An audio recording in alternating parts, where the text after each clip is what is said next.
The low fuel light blinked to life, an amber warning in the darkness of my cab. I cursed under my breath, realizing I'd miscalculated the distance to the next truck stop. The endless ribbon of highway stretched before me, empty save for the occasional reflection of my headlights off a road sign. It was the kind of night that made you question your choice to be a long-haul trucker, where the loneliness of the open road seeps into your bones. That's when I saw her. A figure materialized at the edge of my high beams, arm outstretched, thumb raised in the universal signal of a stranded motorist. My instincts screamed at me to keep driving. It was past midnight, and this stretch of I-40 wasn't exactly known for its hospitality. But as I drew closer, I could make out more details. A young woman, early 20s maybe, with a look of desperate relief on her face as my rig slowed. I eased onto the shoulder, gravel crunching under my tires. My partner Bill stirred in the sleeper berth behind me. "What's going on?" he mumbled, voice thick with sleep. "Stranded motorist," I replied, already reaching for the door handle. "I'm going to check it out." Bill was instantly alert. "Hold up, Jake. You know better than to stop out here." I hesitated, hand on the latch. He was right, of course. We'd both heard the stories. Highway robbers preying on good Samaritans, using a damsel in distress as bait. But as I looked back at the woman through the side mirror, something in her posture, the way she hugged herself against the chill night air, tugged at my conscience. "I can't just leave her out here," I said. "I'll be careful. Keep an eye out, yeah?" Bill grumbled but nodded, moving to the driver's seat as I climbed down.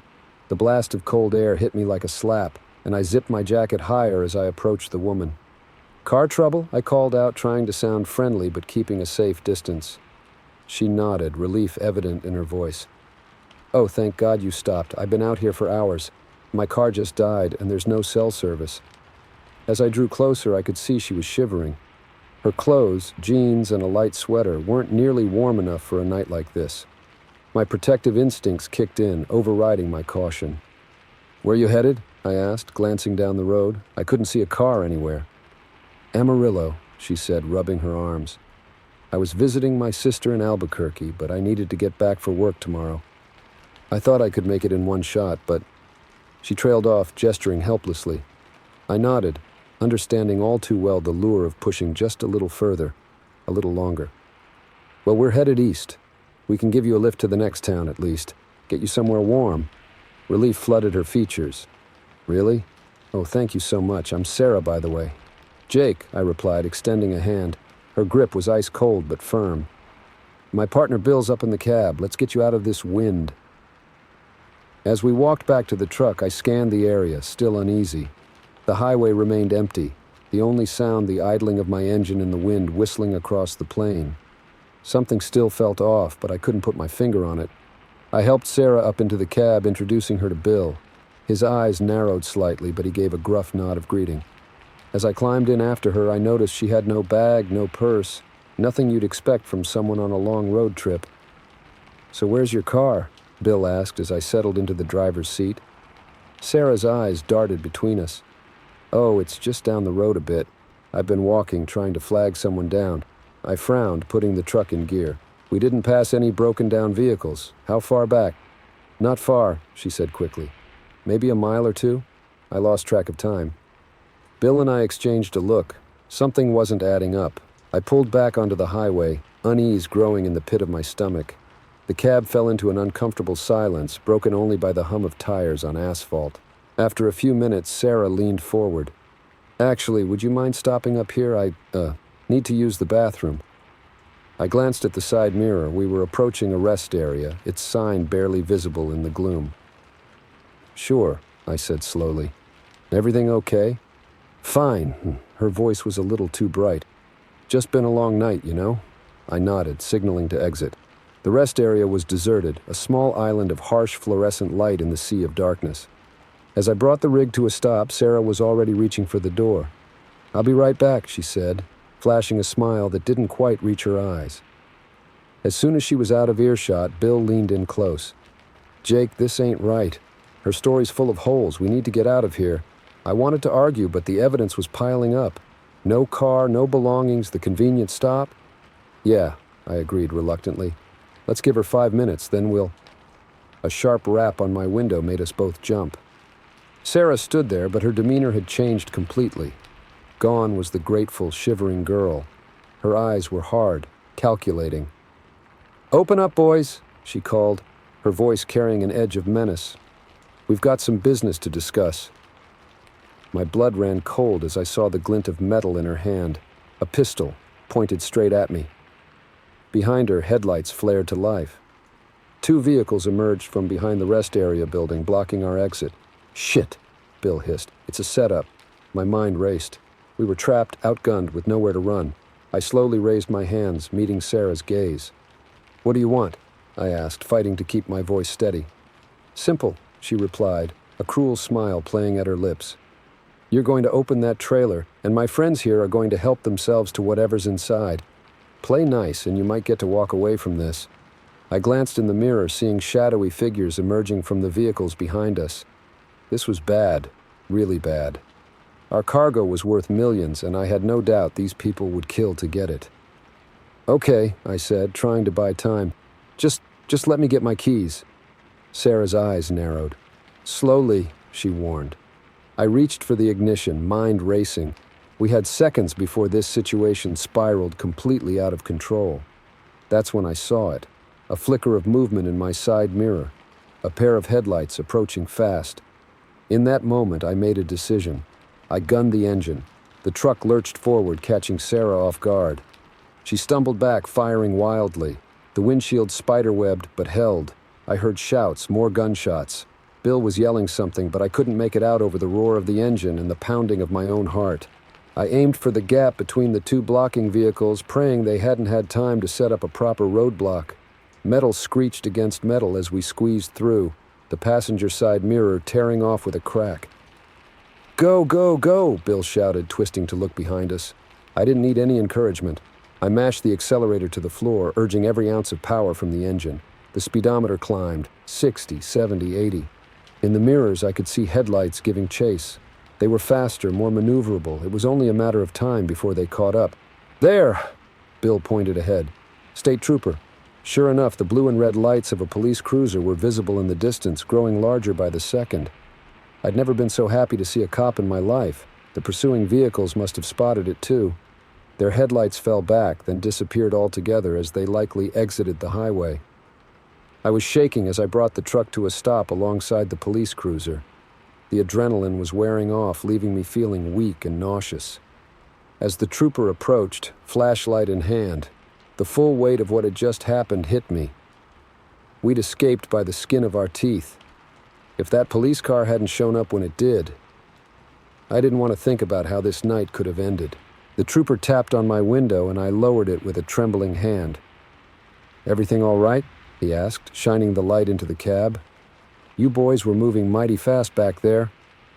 I took a deep breath, exchanging a look with Bill. Then I began to tell our story. The next few hours passed in a blur of police reports and questioning. By the time we were cleared to continue our journey, the first light of dawn was breaking over the eastern horizon.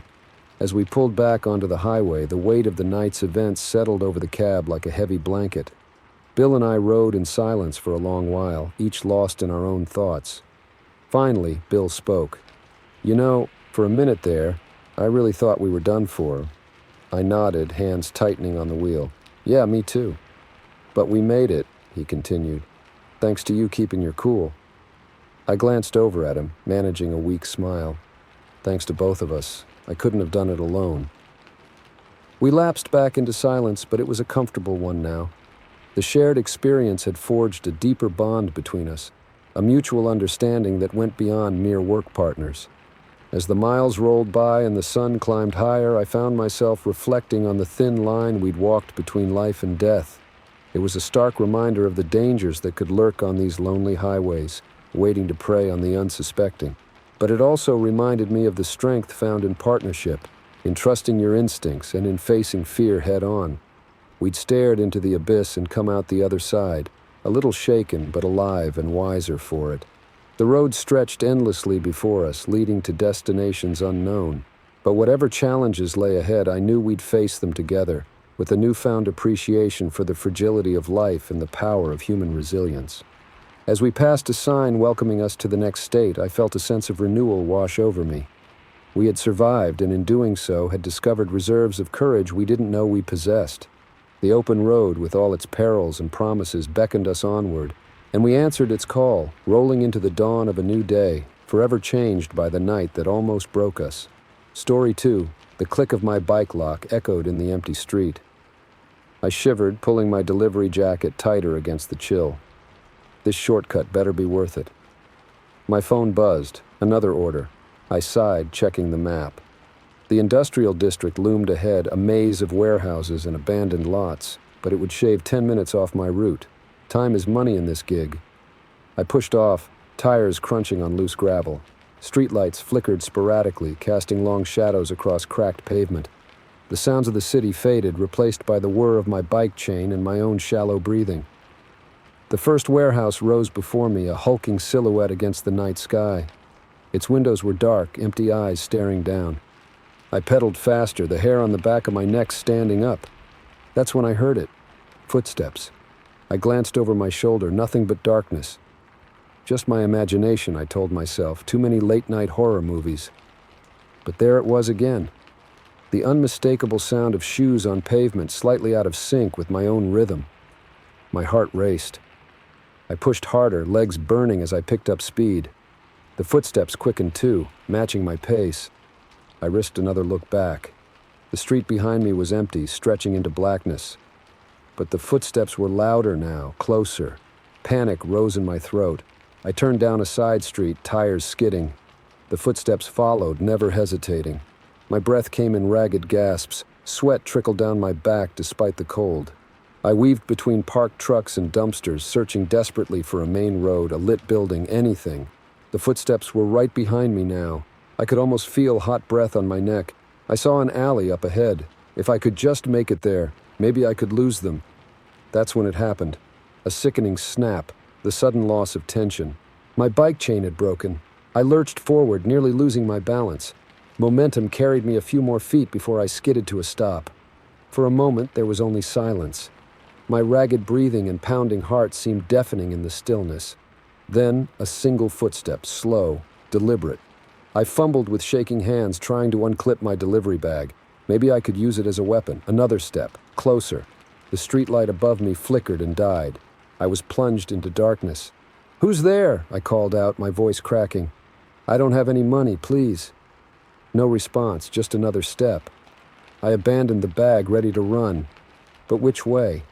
I was turned around, disoriented in the dark. The footsteps seemed to be coming from everywhere at once. A hand grabbed my shoulder. I screamed, lashing out blindly. My fist connected with something solid. There was a grunt of pain, then the hand released me. I ran. I didn't know where I was going, but I ran. My feet pounded the pavement, each impact jarring through my body. Lungs burning, I pushed myself harder than I ever had before.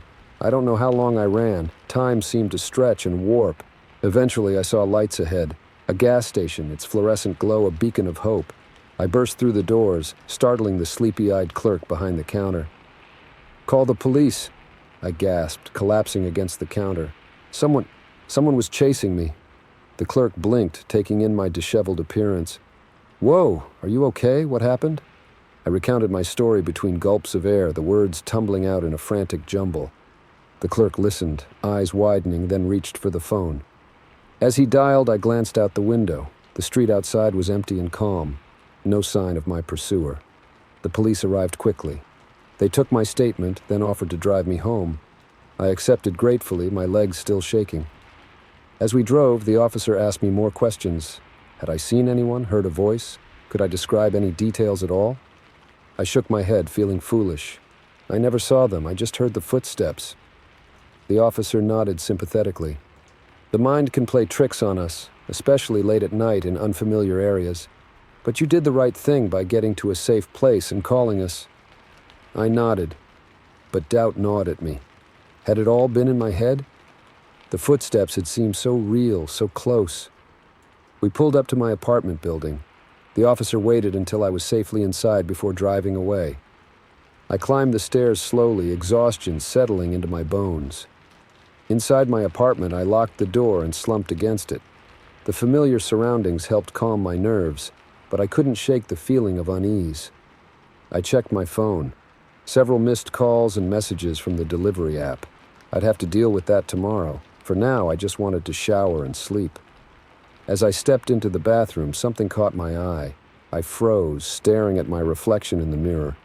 There, on the shoulder of my jacket, was a distinct handprint, a smudge of dirt or grease right where I'd felt the grip of my pursuer. My blood ran cold. It hadn't been my imagination. I scrubbed the jacket furiously, trying to erase the evidence of my encounter, but even after it was gone, I knew I'd never forget. Sleep eluded me that night. Every creak of the building, every distant siren had me on edge. I kept replaying the chase in my mind, wondering what might have happened if my chain hadn't broken, if I hadn't gotten away. The next morning, I called in sick to my regular job. I couldn't face the thought of riding my bike, of being alone on those streets again. Instead, I found myself walking back to the industrial district in the harsh light of day. It looked different now, less menacing, but still eerie in its emptiness. I retraced my route, looking for, I wasn't sure what, clues, evidence, some rational explanation for what had happened. I found my bike where I'd abandoned it, the broken chain a silent testament to my panic. As I wheeled it home, my eyes scanned every alley, every shadow. But the district kept its secrets. Whatever or whoever had chased me was long gone. Days passed. I threw myself into work, taking extra shifts at my day job to avoid having to do deliveries. But bills piled up, and soon I found myself back on my bike, crisscrossing the city with orders. I avoided the industrial district, taking longer routes that kept me in well-lit, populated areas. My ratings took a hit from slower delivery times, but I didn't care. Safety mattered more than a 5-star rating. Weeks turned into months. The incident began to feel like a bad dream, the details fuzzy around the edges. But I never forgot the sound of those footsteps, the feeling of being hunted. It was a Tuesday night when it happened again. A slow evening with only a few orders trickling in. I was about to call it a night when a final order came through. Good tip, not too far. One last delivery before home. The address led me to a quiet residential street. Trees lined the sidewalk, their leaves rustling gently in the breeze. It was peaceful, almost picturesque. I found the house and propped my bike against a fence. As I approached the front door, a flicker of movement caught my eye. A curtain in the front window twitched. For a split second, I saw a face, pale, wide-eyed, mouth open in what looked like a silent scream. Then it was gone. I stood frozen on the front step, order in hand. Everything looked normal. Porch light on, welcome mat in place. But that face, my hand hovered over the doorbell. I could leave the food and go. Mark it as delivered, no one would know. But what if someone inside needed help? I took a deep breath and pressed the bell. Silence. I waited, heart pounding, straining to hear any sound from inside. Nothing. I was about to press it again when I heard it. Footsteps. Coming from inside the house, getting closer to the door. My body tensed, ready to run. This was different from last time. I could defend myself if I had to. I wasn't that scared delivery person anymore. The door opened. A man stood there, smiling pleasantly. Ah, my dinner, right on time. I blinked, caught off guard by his normalcy. Yes, here you go. I handed over the bag, my eyes darting past him, trying to see into the house. Is everything okay? He asked, noticing my unease. I hesitated. Should I mention the face in the window? Ask if anyone else was home? But what if I was wrong? What if it had just been a trick of the light, my overactive imagination playing tricks on me again? Everything's fine, I said finally. Enjoy your meal. He thanked me and closed the door. I stood there for a moment, listening. The house was silent. As I walked back to my bike, I glanced over my shoulder. The curtain moved again, just slightly. This time, I was sure I saw a hand pressing against the glass. I pedaled away, my mind racing. Should I call the police? What would I tell them? I had no real evidence, just a feeling. A glimpse of something that might not have been there at all. In the end, I did nothing. I went home, locked my doors, and tried to convince myself it was nothing. Just another strange encounter in a job full of them. But as I lay in bed that night, I couldn't shake the image of that face in the window. The silent scream, the hand reaching out. I realized then that the world was full of untold stories, hidden behind closed doors and drawn curtains. As a delivery person, I was a fleeting witness to moments in strangers' lives. Sometimes mundane, sometimes frightening, always mysterious. The industrial district had taught me to be cautious, to trust my instincts. But this was a reminder that danger didn't always lurk in dark alleys. Sometimes it hid in plain sight, in quiet houses on tree-lined streets. I didn't quit my delivery job, but from that night on, I started paying closer attention to the little details. A raised voice behind a door, a shadow moving in a darkened window. The things most people miss as they go about their day. Because sometimes a delivery isn't just a delivery. Sometimes it's a lifeline, a chance to make a difference. And sometimes the real monsters aren't the ones chasing us in the dark. They're the ones hiding in the light, waiting for someone to notice. Story 3. The ping of a new ride request broke the monotony of my late-night Uber shift. I tapped accept, squinting at the unfamiliar destination. 40 miles out of the city? Unusual, but the surge pricing made it worth my while. Little did I know this ride would be anything but ordinary. I pulled up to the pickup location, a dimly lit bar on the outskirts of town. A man stumbled out, his face obscured by the shadows. He slid into the back seat, bringing with him the sharp scent of whiskey and something else I couldn't quite place. "Evening," I said, glancing in the rearview mirror. "Heading out to Millbrook, right?" He grunted in response, his eyes meeting mine for a brief moment. A chill ran down my spine, though I couldn't say why. I cleared my throat and started the trip. "It's quite a drive. You sure about the destination?" "Just drive," he muttered, his voice gravelly and low. I nodded, pulling away from the curb. The city lights faded behind us as we merged onto the highway. The late hour meant little traffic, and soon we were cruising through the darkness, surrounded by nothing but empty fields and the occasional flicker of a distant farmhouse. My passenger remained silent, but I could feel his eyes on me. Every time I checked the mirror, he seemed to be staring intently at the back of my head. My hands tightened on the steering wheel. After about 20 minutes, the GPS instructed me to exit the highway. I frowned, double-checking the route. This didn't seem right. Sir," I said, breaking the silence, "the GPS wants me to turn off here, but I don't think this is the way to Millbrook." "It's a shortcut," he replied quickly. Too quickly. "Take it." I hesitated, but ultimately followed the GPS prompt. The exit ramp led to a narrow 2-lane road, barely visible in the gloom. My headlights cut through the darkness, revealing dense woods on either side. "Are you sure about this?" I asked, anxiety creeping into my voice. "I've never been out this way before." "I said it's a shortcut," he snapped. "Just keep driving." I swallowed hard and pressed on. The road twisted and turned, taking us deeper into the forest. The trees seemed to press in on us, their branches reaching out like gnarled fingers. I couldn't shake the feeling that we were being swallowed alive. My phone chimed, and I glanced down to see the no service icon. Great, just great. "Looks like I've lost signal out here," I said, trying to keep my voice steady. "Maybe we should turn back and stick to the main road, "No," he barked, causing me to flinch. "Keep going. We're almost there." "Almost where?" I wanted to ask, but the words died in my throat. Something was very, very wrong here. The GPS directed me to turn onto an unmarked dirt road. My stomach dropped. This couldn't be right. I slowed the car, ready to refuse. "Turn here," my passenger ordered before I could speak. His tone left no room for argument. My instincts screamed at me to floor it, to get us back to civilization as fast as possible, but fear kept me compliant. I made the turn, the car bouncing and shuddering on the uneven surface. We drove in tense silence for what felt like an eternity. The dirt road seemed endless, winding deeper and deeper into nowhere. My knuckles were white on the steering wheel, and I could feel sweat beading on my forehead despite the cool night air. Suddenly, my passenger leaned forward. "Stop the car," he commanded. I hesitated, my foot hovering over the brake pedal. We were in the middle of absolute nowhere. Stopping seemed like the worst possible idea. "I said, stop the car!" he shouted, his hand shooting forward to grab my shoulder.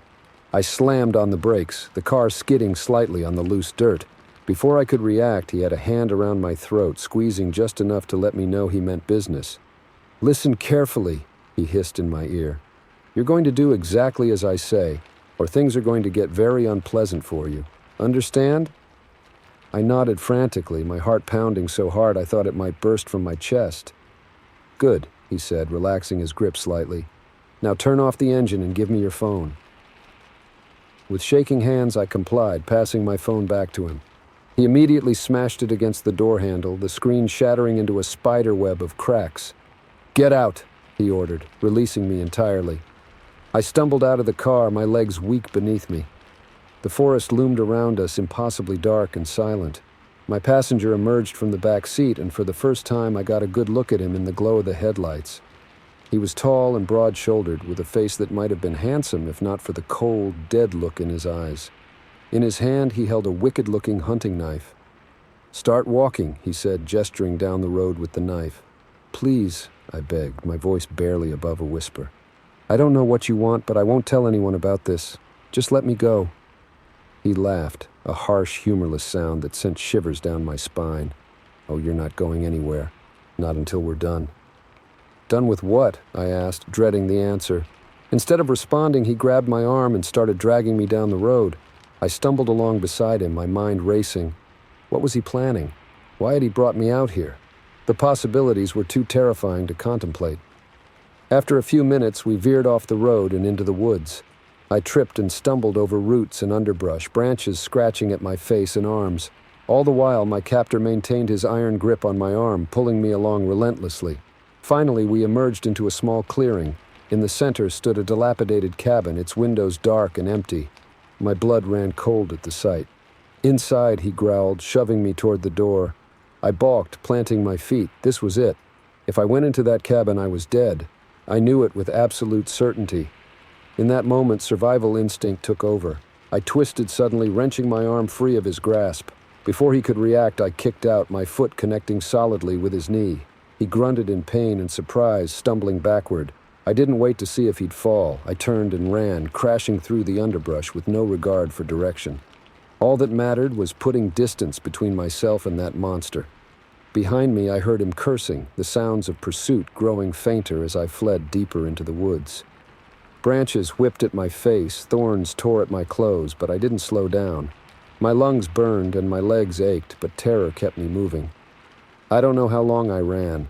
It could have been minutes or hours. Eventually, I couldn't go any further. I collapsed against a tree, gasping for breath, straining my ears for any sign of pursuit.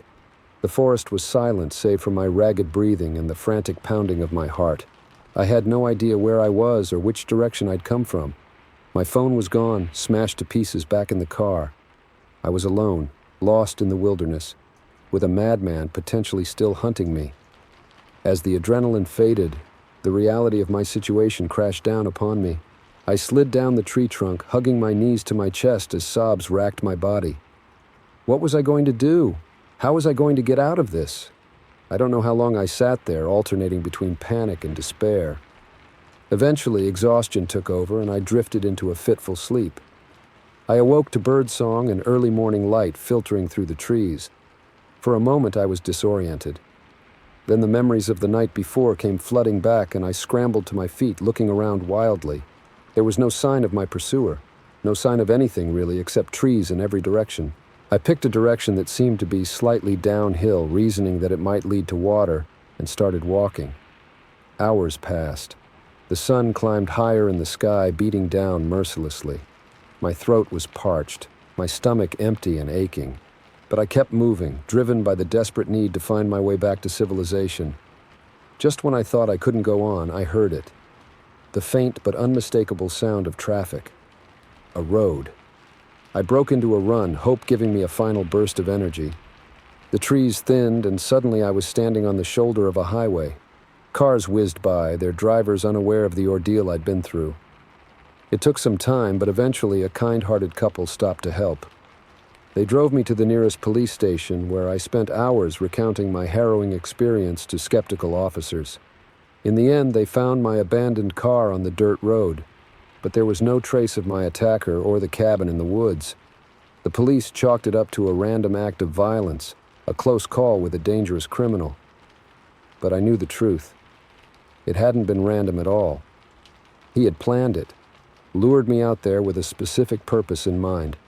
And even though I'd escaped, the fear remained. Because somewhere out there, he was still free. Every time my phone pings with a new ride request, I can't help but wonder, is this the night he tries again? Story 4. The map crinkled as I traced our route with my finger, the worn paper a stark contrast to the sleek dashboard of my rental car. I was 3 days into a solo cross-country road trip chasing a dream of freedom and self-discovery. But as the sun dipped below the horizon, painting the sky in hues of orange and purple, an uneasy feeling settled in my gut. I never should have taken that shortcut. The GPS had gone haywire an hour ago, leaving me reliant on an old-fashioned paper map and my questionable sense of direction. The lonely 2-lane highway stretched endlessly before me, bordered by dense forest on both sides. My fuel gauge hovered dangerously close to empty, a constant reminder of my dwindling options. Just as panic began to set in, a faint glow in the distance caught my eye. A gas station materialized out of the gloom, its fluorescent lights a beacon of hope in the gathering darkness. I let out a sigh of relief, easing onto the exit ramp. The station was old, the kind you'd expect to see in a movie about small-town America in the 1950s. A single pump stood sentry in front of a weathered building, its paint peeling and faded. As I pulled up, the bell chimed, announcing my arrival to the empty lot. I climbed out of the car, stretching my cramped muscles. The air was thick with the scent of pine and something else. Something almost metallic. Probably just the gasoline, I told myself, trying to shake off the growing sense of unease. The door creaked as I entered the small convenience store attached to the station. A blast of cold air hit me, a stark contrast to the muggy evening outside. Behind the counter stood an old man, his weathered face etched with deep lines. He looked up from a dog-eared paperback, fixing me with a piercing stare. "Evening," I said, trying to sound casual. "Just need to fill up and maybe grab some snacks for the road." The old man nodded slowly, his eyes never leaving my face. "Where are you headed?" he asked, his voice rough like gravel. I hesitated, remembering all those true crime podcasts warning about sharing too much information with strangers. "Oh, just passing through," I replied vaguely. "Long drive ahead?" He grunted, reaching below the counter. For a heart-stopping moment, I thought he might be grabbing a weapon. Instead, he produced an ancient-looking credit card machine. "Pump's ready when you are," he said. "Cash or card?" I handed over my credit card, trying to ignore the way his gaze seemed to bore into me. As he ran the transaction, I wandered the aisles, grabbing a few snacks and a large coffee. I needed the caffeine if I was going to make it to the next town. When I returned to the counter, the old man was staring out the window, a frown creasing his already lined face. "Nasty weather moving in," he muttered. "Might want to consider holding up for the night. There's a motel about 20 miles down the road." I followed his gaze, noticing for the first time the dark clouds gathering on the horizon. A flash of lightning illuminated the sky, followed seconds later by a low rumble of thunder. "Thanks for the heads up," I said, gathering my purchases. "But I really need to make some more miles tonight. I'm sure I can outrun the storm." The old man's frown deepened. "Your funeral," he muttered, so low I almost didn't catch it. Before I could respond, he thrust a receipt at me. "Drive safe." The hairs on the back of my neck stood up as I hurried back to my car. I told myself it was just the electricity in the air from the approaching storm, but deep down I knew it was more than that. Something about this place, about that old man, felt wrong. I filled up quickly, keeping one eye on the roiling clouds drawing ever closer. As I replaced the nozzle, a movement in my peripheral vision made me jump. I whirled around, heart pounding, but saw nothing but shadows dancing in the dim light of the station. Back in the car, I locked the doors and took a deep breath, trying to calm my frayed nerves. "Get it together," I muttered to myself. "It's just an old gas station and a grumpy attendant. Nothing to freak out about." I pulled back onto the highway, the powerful engine of the rental car eating up the miles. In my rearview mirror, I could see the storm clouds advancing, occasional flashes of lightning illuminating their ominous bulk. I pressed down on the accelerator, determined to stay ahead of both the weather and the lingering sense of dread that clung to me like a second skin. An hour passed, then 2. The storm seemed to be keeping pace, neither gaining nor falling behind. I was just starting to relax when I noticed something that made my blood run cold. A pair of headlights had appeared in my rearview mirror, far in the distance but steadily growing larger. Under normal circumstances, another car on the road wouldn't be cause for alarm. But at this hour, on this deserted stretch of highway with the storm brewing overhead, it set every nerve ending on fire. I tried to rationalize it. Plenty of people travel at night. It's probably just another long-distance driver or maybe a local heading home after a late shift. But as the headlights drew closer, I couldn't shake the feeling that something was off. The vehicle behind me was gaining ground quickly, too quickly for comfort. I pressed down harder on the accelerator, watching the speedometer climb. 70, 80, 90 miles per hour. But still, the headlights grew larger in my mirror. My palms were slick with sweat as I gripped the steering wheel. The rational part of my brain screamed at me to slow down, that I was being paranoid and reckless. But instinct overrode reason, urging me to put as much distance as possible between myself and whoever was behind me. A flash of lightning illuminated the road ahead, and I gasped. In that brief moment of clarity, I saw that the highway split less than a mile ahead. I had seconds to decide, left or right.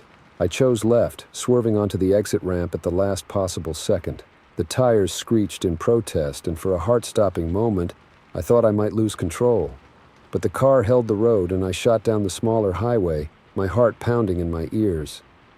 In my mirror, I saw the other vehicle pause at the fork.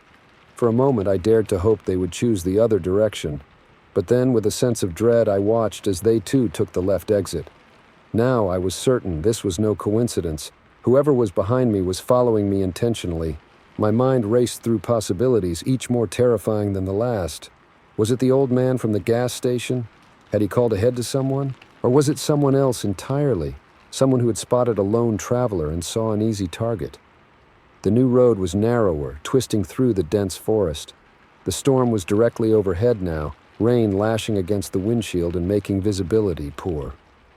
I slowed down, forced to navigate the treacherous curves with more caution. The headlights behind me disappeared around a bend, only to reappear moments later, closer than ever. I was running out of options and out of road. Just as despair began to set in, I spotted a small dirt road branching off to the right. Without thinking, I cut the wheel hard, plunging into the darkness of the forest path. Branches scraped against the sides of the car as I barreled down the narrow track. I cut the headlights, relying on the occasional flash of lightning to illuminate the way. It was risky, but I hoped the darkness would conceal my escape. After what felt like an eternity, but was probably only a few minutes, I spotted a small clearing off to the side. I pulled in, killing the engine and sitting in total darkness, straining my ears for any sound of pursuit. Minutes ticked by, each one feeling like an hour. The only sounds were the pounding of the rain on the roof and my own ragged breathing. Slowly, ever so slowly, I began to relax. It seemed I had lost them. As the adrenaline wore off, exhaustion hit me like a physical blow. I knew I should keep moving, find a well-lit, populated area. But the thought of venturing back out onto that dark highway was more than I could bear. I reclined the seat slightly, keeping one hand near the ignition, ready to flee at a moment's notice. As I drifted into an uneasy sleep, my last conscious thought was a promise to myself. At first light, I'd find my way back to the main highway and put this nightmare of a night behind me. The sound of a branch snapping jolted me awake. Disoriented, I blinked in the dim pre-dawn light, trying to get my bearings. The events of the night came rushing back, and I sat up straight, fully alert. Another snap, closer this time. My heart began to race. Slowly, I turned to look out the back window, dreading what I might see. A figure stood at the edge of the clearing, partially obscured by the morning mist. As I watched, frozen in terror, it took a step forward, then another. With trembling hands, I turned the key in the ignition. The engine roared to life, startling a flock of birds from a nearby tree. I threw the car into drive and stomped on the accelerator, tires spinning in the mud before finally finding purchase.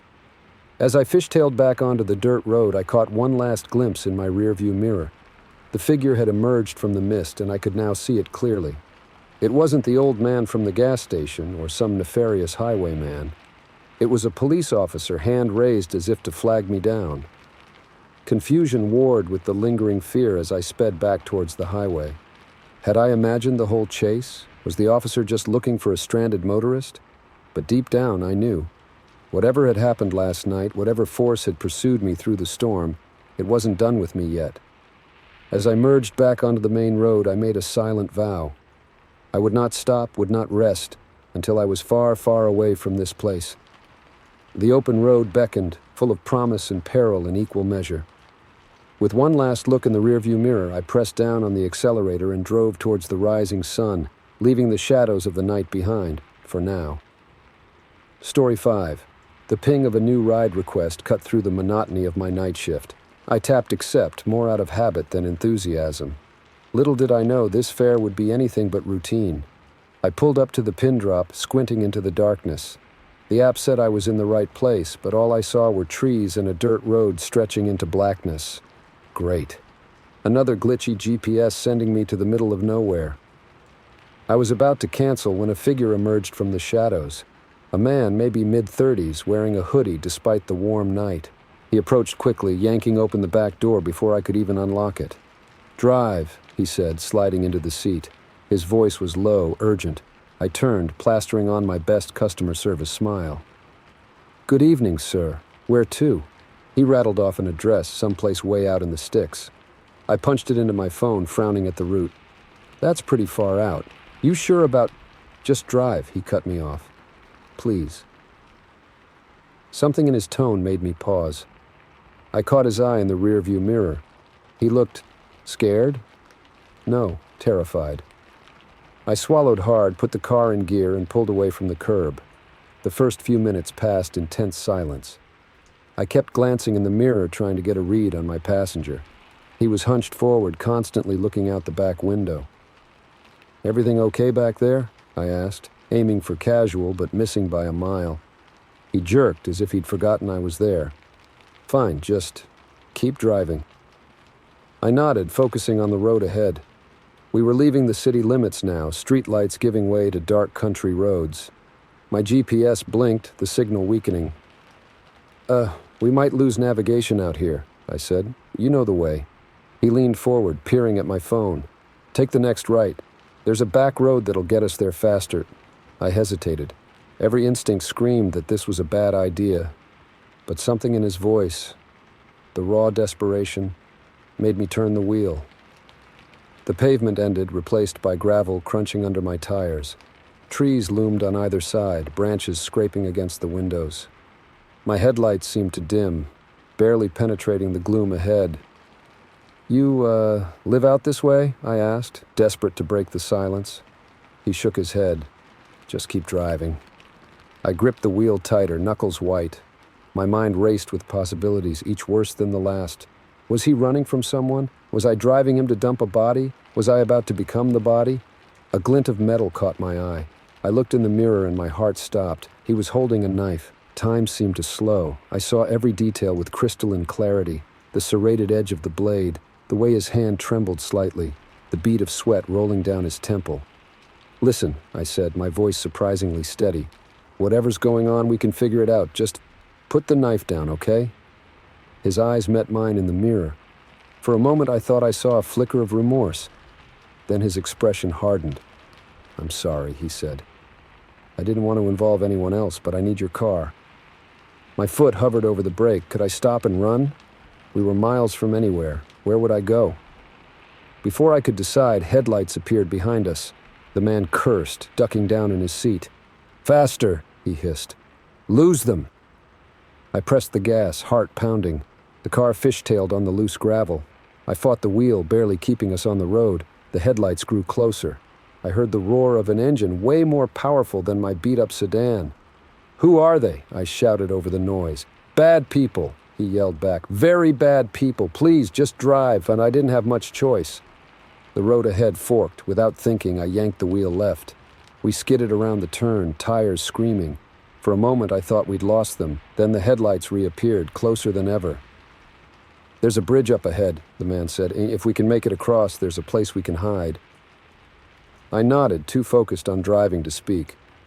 The bridge loomed ahead, a narrow wooden structure spanning a deep ravine. It didn't look like it could support a bicycle, let alone a car. "Are you sure about this?" I asked. "No choice," he replied. I gritted my teeth and gunned it. The bridge groaned beneath us. Wooden planks clattered and shifted. I didn't dare look down. We were halfway across when I heard a massive crack. The bridge shuddered. In the rearview mirror, I saw planks falling away behind us. "Go, go, go!" the man shouted. I floored it. The engine whined in protest. For a heart-stopping moment, I thought we wouldn't make it. Then we were across, tires screeching as we hit solid ground. Behind us, the bridge collapsed with a thunderous crash. The headlights following us swerved, then disappeared. I kept driving, adrenaline coursing through me. The man directed me off the main road, down an overgrown path barely wide enough for the car. Branches scraped the paint. I winced, knowing I'd be paying for those repairs out of pocket. Finally, we emerged in a small clearing. An old cabin stood there, weathered and abandoned-looking. "Stop here," the man said. I killed the engine. For a moment, we sat in silence, both breathing heavily. "What now?" I asked. He sighed, lowering the knife. "Now, I guess I owe you an explanation." Over the next hour, he told me a story that seemed too wild to be true. He was a whistleblower, he said, had uncovered evidence of massive corruption in his company, embezzlement, fraud, even ties to organized crime. He'd gone to the authorities, naively thinking they'd protect him. Instead, he'd found himself running for his life. The bad people chasing us were hired guns, sent to silence him before he could testify. "I'm sorry for dragging you into this," he finished. "I was desperate, didn't know who to trust. I sat there trying to process it all. Part of me wanted to call him crazy, to run back to my car and never look back. But I'd seen the fear in his eyes, felt the very real danger as we'd fled. "What are you going to do now?" I asked. He ran a hand through his hair. "I've got a contact, someone who can get me out of the country. I just need to lay low until they can reach me." I nodded slowly. "And me? What happens to me?" He looked at me, his expression unreadable. "That's up to you. I won't stop you if you want to leave, but those men saw your car. They might come looking." The implication hung heavy in the air. I could go home, try to forget this ever happened. But would they let me? Or would I be looking over my shoulder for the rest of my life? I thought about my life. The endless nights driving strangers around, the tiny apartment, the mountain of debt. Was any of it worth dying for? But then I thought about this man, about the courage it must have taken to stand up against corruption, to risk everything for the truth. "Okay," I said finally. "What do you need me to do?" Relief flooded his face. "Thank you. I don't know what to say." I managed a weak smile. "Well, a 5-star rating would be nice." He laughed, a surprisingly normal sound after everything we'd been through. We spent the night in the cabin, taking turns keeping watch. As dawn broke, we heard the distant sound of a helicopter. The man tensed, reaching for his knife, but I placed a hand on his arm, shaking my head. Somehow I knew.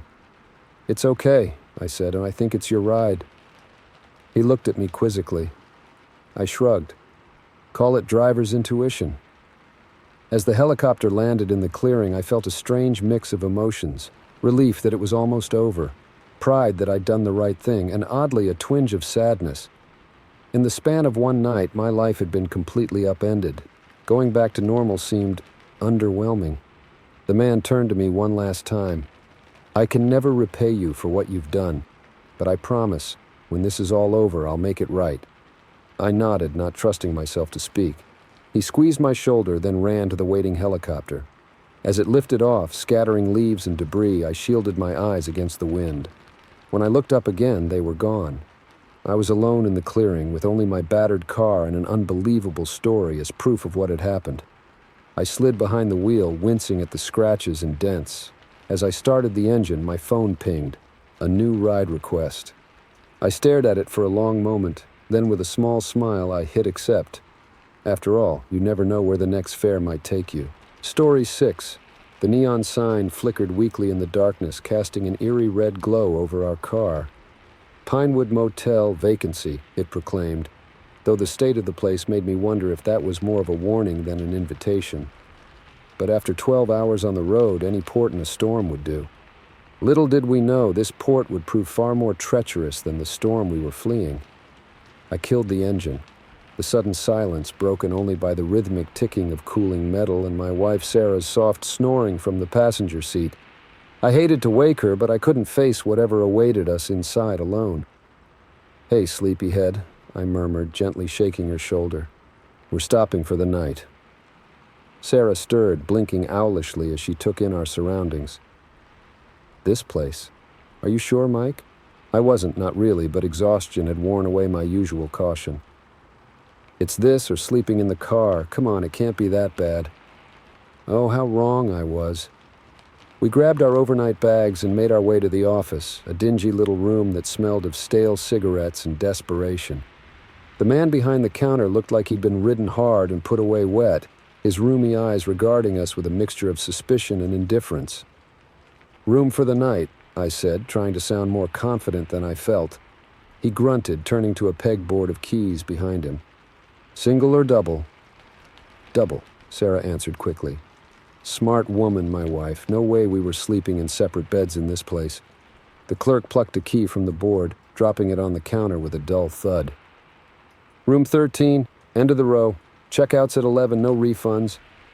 I handed over my credit card, trying not to wince at the exorbitant rate flashing on the ancient register. As the clerk ran my card, I couldn't shake the feeling that something was off about him. His movements were too deliberate, his gaze never quite meeting ours. Key in hand, we made our way down the cracked concrete path to our room. The whole motel was shrouded in darkness, the few working lights casting long shadows that seemed to reach for us as we passed. "I don't like this, Mike," Sarah whispered, clutching my arm. "Maybe we should find somewhere else." I was about to agree when a sound stopped me cold.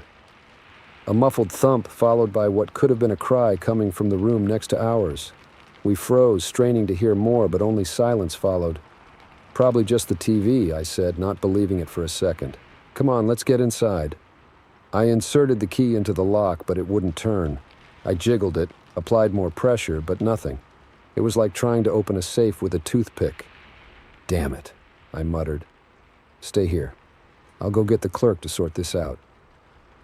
I jogged back to the office, my unease growing with each step. But when I reached for the door, I found it locked. The lights were off, the room empty. It was as if the clerk had vanished into thin air the moment we'd left. A chill ran down my spine as I hurried back to Sarah.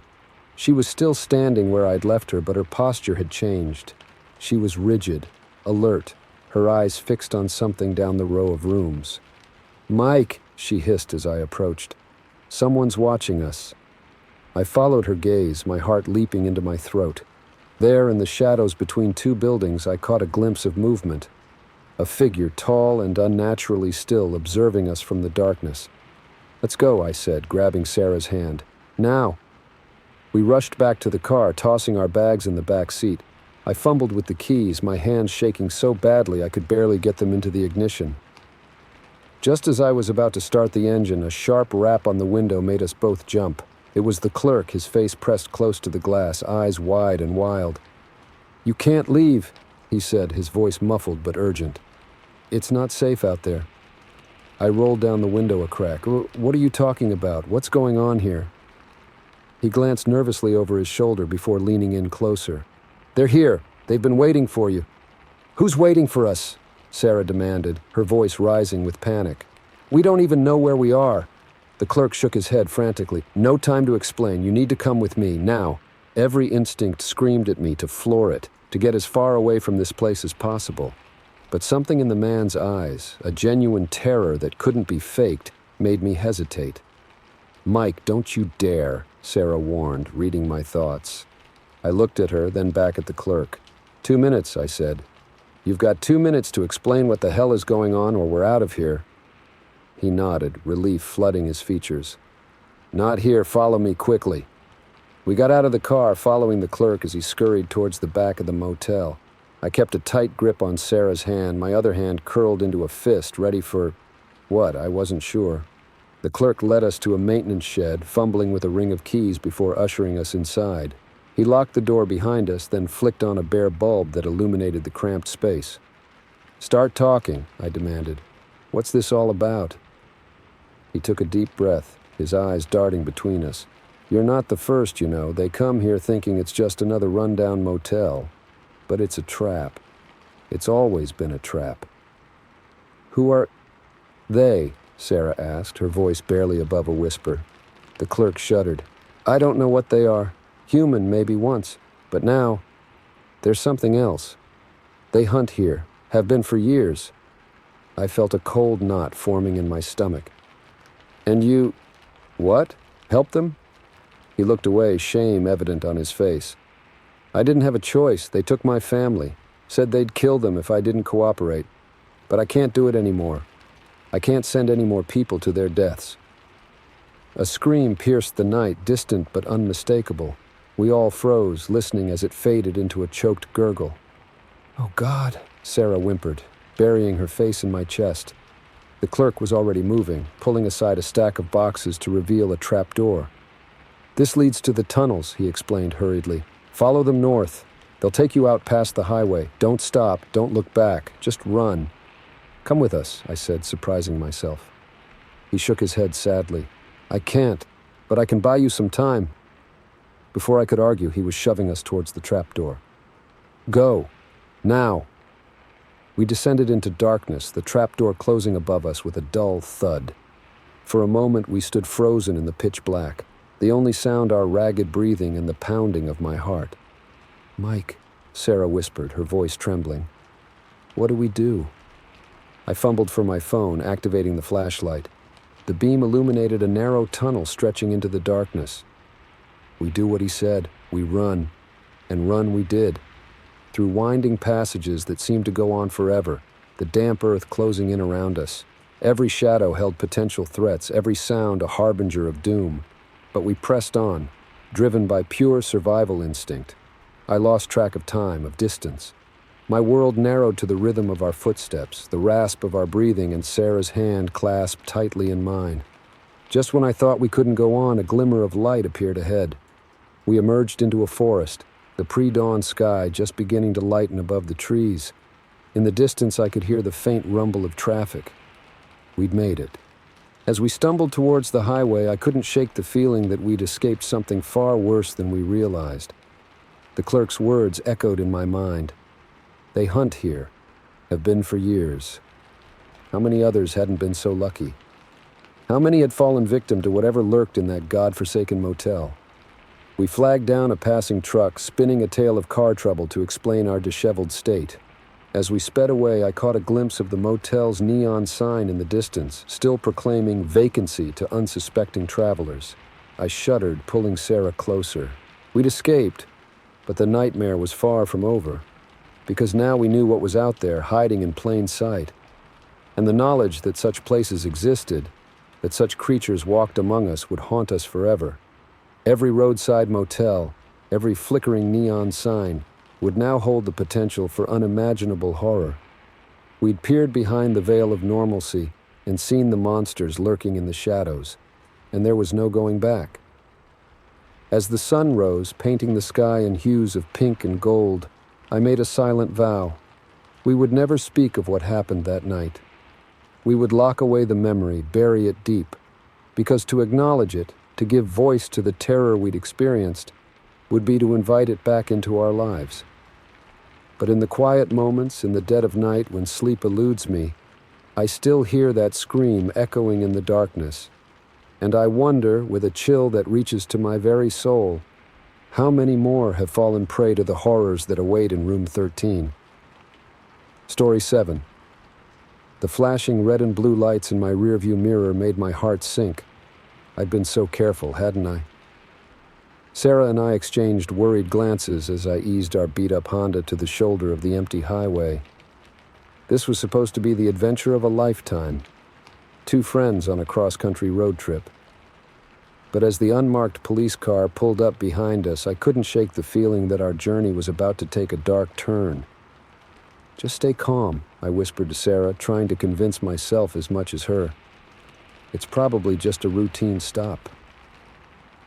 But as I watched the officer approach in the side mirror, something felt off. He moved with an odd, loping gait, and his uniform didn't quite sit right on his frame. I took a deep breath, forcing my hands to stop shaking as I lowered the driver's side window. The officer leaned down, and I caught a whiff of something metallic and unpleasant. His face was obscured by the brim of his hat and the glare of his flashlight. "License and registration," he drawled, his voice gravelly and low. I fumbled in the glove compartment, hyper-aware of Sarah's nervous fidgeting beside me. As I handed over the documents, the officer's hand brushed mine. His skin was ice cold, sending a shiver down my spine. "Where are you ladies headed?" he asked, eyes hidden behind mirrored sunglasses despite the darkness.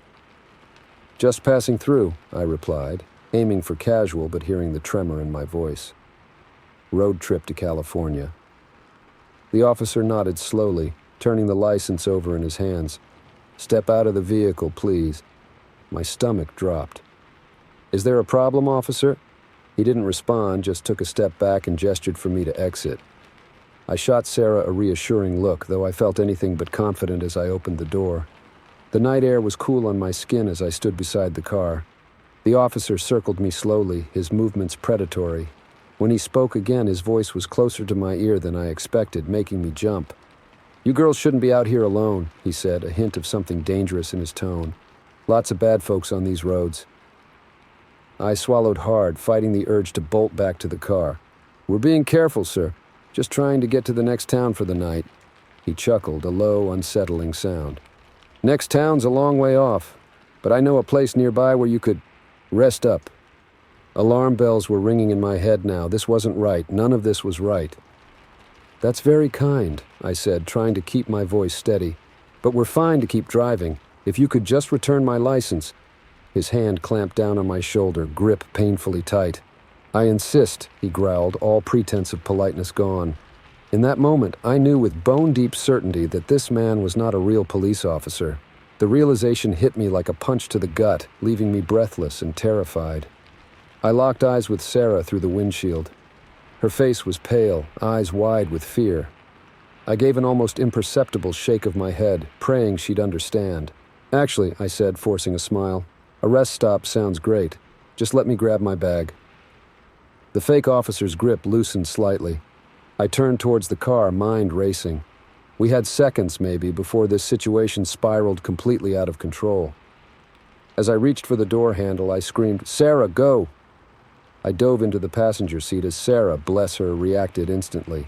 She threw the car into drive and floored it. The tires squealed as we peeled away, leaving the imposter in a cloud of dust and gravel. Oh my God," Sarah chanted, knuckles white on the steering wheel.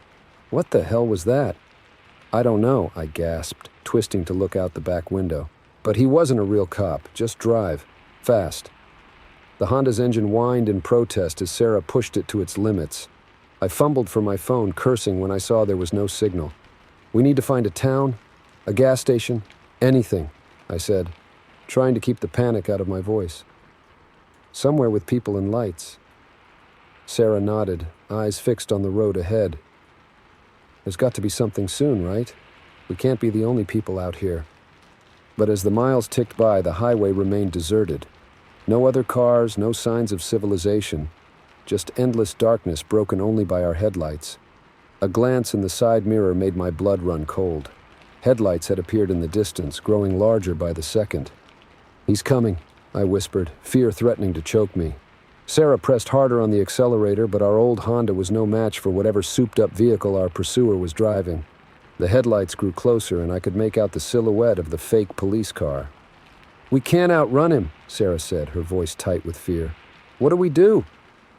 I scanned the roadside desperately, looking for any escape route. That's when I saw it. A narrow dirt road branching off to the right, almost hidden by overgrown brush. "There!" I shouted, pointing. "Turn!" Sarah wrenched the wheel, and we bounced onto the rough track. Branches scraped against the sides of the car as we plunged into the darkness of the forest. "Kill the lights," I urged. "Maybe we can lose him." We were driving blind now, guided only by the faint moonlight filtering through the trees. Every bump and jolt felt like it might tear our old car apart. But behind us I could hear the roar of an engine as our pursuer followed us off the highway. "We need to ditch the car," I said, an idea forming. "It's too easy to track. There's got to be somewhere we can hide." Sarah nodded grimly, slowing the car. "I think I see a clearing up ahead. We can leave it there and go on foot."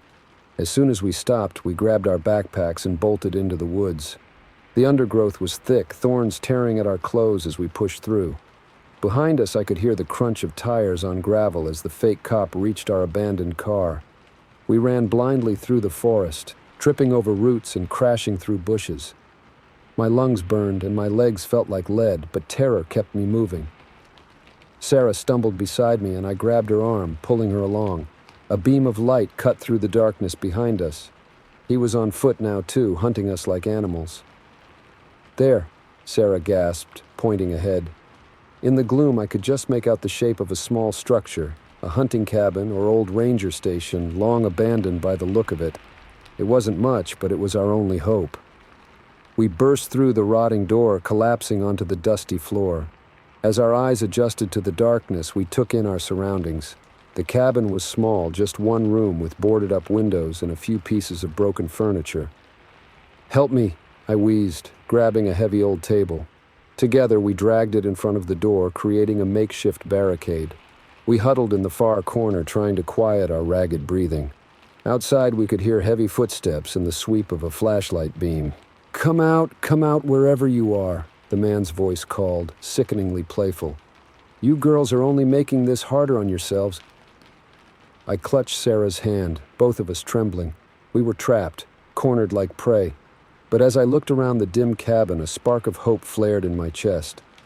There, leaning against the wall, was an old hunting rifle. I crept towards it, praying it was still functional. As I checked the chamber with shaking hands, I found it loaded. A small mercy in this nightmare. The footsteps outside grew closer. A shadow passed over the cracks in the boarded-up window. "I know you're in there," the man growled, all pretense of friendliness gone. "Don't make me come in after you." I raised the rifle, aiming at the door. Sarah pressed against my side, her presence steadying me. "We're armed," I called out, proud of how steady my voice sounded. "Leave us alone, or I swear I'll shoot." There was a pause, then a low chuckle. Now, let's not do anything hasty. I'm an officer of the law, remember?" "You're no cop," I spat. "We're not stupid. Now back off and let us go, or you'll regret it." Another pause, longer this time. I could almost feel him weighing his options, deciding if we were bluffing. Finally, he spoke again. All right, you win this round. But remember, these woods are big and dark and full of dangers. You might wish you'd taken my offer of a safe place to stay." We listened as his footsteps receded, the crunch of gravel signaling his return to his vehicle. The roar of an engine faded into the distance. Still, we waited, hardly daring to breathe. Minutes ticked by, feeling like hours. "Is he really gone?" Sarah whispered. I nodded slowly, lowering the rifle. "I think so, but we can't stay here. He might come back with reinforcements." We cautiously emerged from the cabin, straining our ears for any sign of danger. The forest was quiet now, save for the normal sounds of nighttime wildlife. "Which way?" Sarah asked, looking lost. I pointed in the direction I thought the highway lay. "That way, I think. We'll have to be careful, stick to the trees in case he's waiting on the road. But we need to find help, real help, as soon as possible." As we set off through the dark woods, exhausted and scared but alive, I couldn't shake the feeling that our ordeal wasn't over. That man, whoever or whatever he was still out there. And these highways, these forests, suddenly seemed a lot more dangerous than we'd ever imagined. But we were survivors. We'd outsmarted him once, and we'd do it again if we had to.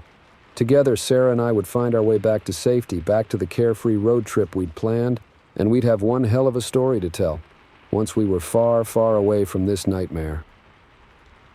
Story 8. The radar gun blinked, 95 miles per hour. I flicked on the lights and siren, adrenaline already pumping. Just another speeder on a quiet night. Or so I thought. I'd been with the highway patrol for 5 years, but nothing could have prepared me for what was about to unfold on this desolate stretch of asphalt. The headlights of the speeding car grew larger in my rearview mirror as I pulled onto the shoulder. It was an older model sedan, nondescript in the darkness. As it slowed behind me, I noticed a slight wobble in its approach. Drunk driver, maybe? I stepped out of my cruiser, one hand resting on my holstered weapon. Standard procedure for any stop. The cool night air hit me, carrying with it the scent of sun-baked pavement and distant rain. "Evening, folks," I called out, approaching the driver's side window. "License and registration, please." The window lowered with a janky electric whir. A man peered out, his face half hidden in shadow. "Evening, officer," he said, voice surprisingly steady. Was I going a bit fast? I nodded, keeping my tone professional.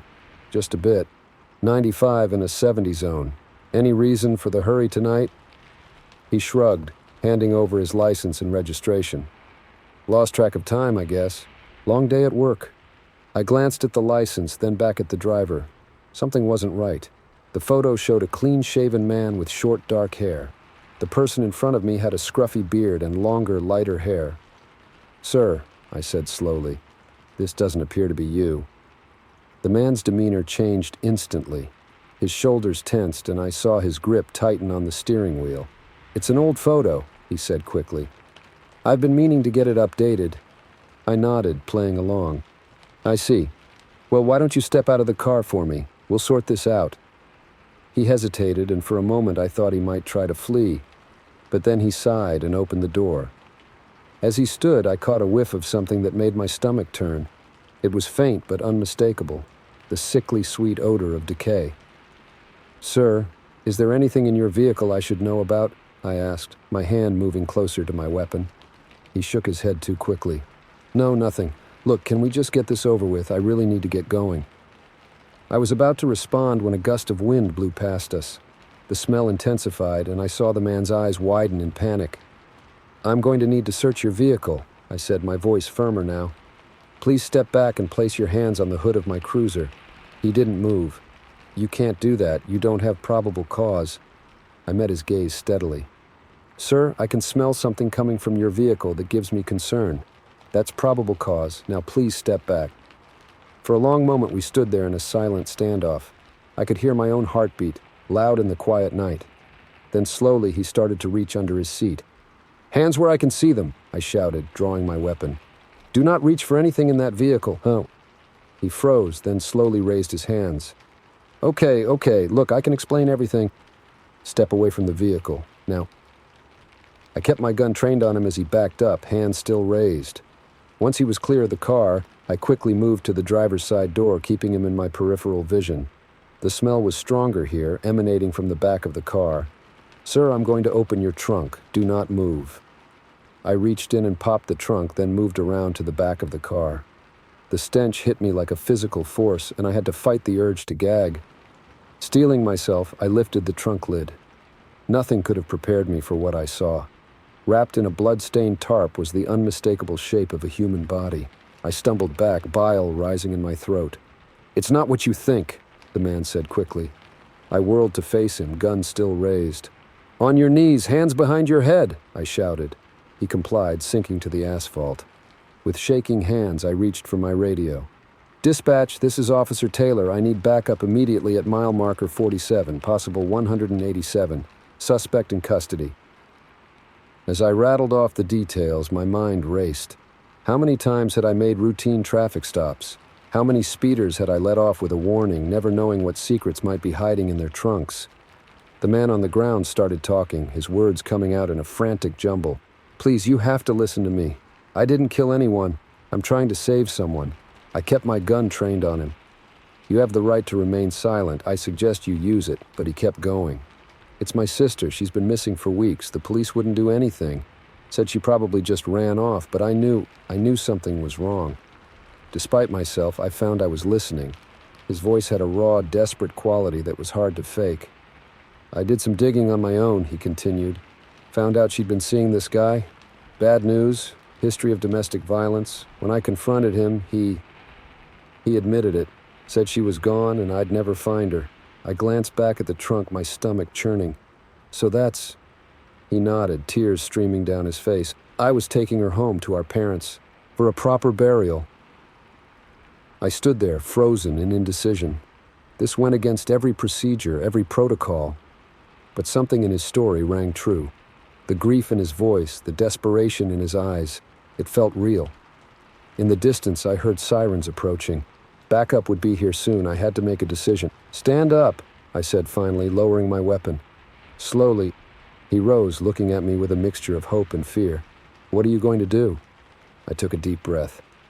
"I'm going to need you to tell me everything from the beginning.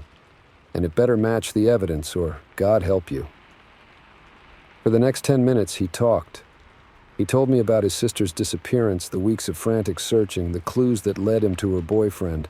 He described the confrontation, the fight that ended with the boyfriend's accidental death, and finally the grim discovery of his sister's body hidden in the boyfriend's basement. As he spoke, I found myself believing him. It was a story too bizarre, too tragic to be a lie. But I knew that wouldn't matter to the system. Without hard evidence, he'd be charged with 2 murders. The sirens were close now. I could see the flashing lights approaching in the distance. I made my decision. "Get in my cruiser," I said abruptly. He blinked, confused. "What? Now? Before they get here?" He hesitated for only a moment before complying. I slammed the door and turned to face the approaching vehicles. As my colleagues pulled up, I put on my best professional face. "False alarm," I called out. Driver was transporting some old, very ripe deer meat. Stunk to high heaven. Thought it might be something worse. There were some chuckles and good-natured ribbing about my overreaction. I played along, relief washing over me as they turned to leave. Once we were alone again, I returned to my cruiser. The man in the back seat looked at me with disbelief. "Why?" he asked simply. I met his gaze in the rearview mirror. "Because sometimes the law isn't enough. Sometimes you have to do what's right, even if it's not what's legal." I started the engine. "Now you said you were taking her home. Let's do that." As we drove off into the night, I knew my career was probably over. There would be questions, investigations. I'd likely lose my badge. But as I glanced at the man in my back seat, a brother trying to bring his sister home one last time, I knew I'd made the right choice. Sometimes being a good cop means knowing when to look the other way, and sometimes it means becoming an accomplice to give a family closure. The highway stretched out before us, dark and empty, but for the first time in my career, I felt like I was truly serving and protecting. Not just enforcing the law, but upholding justice in its purest form. As we drove, I silently said goodbye to the badge I'd worn with pride for 5 years. But in its place, I felt something new growing, a deeper understanding of right and wrong, of the complex shades of gray that exist in the world.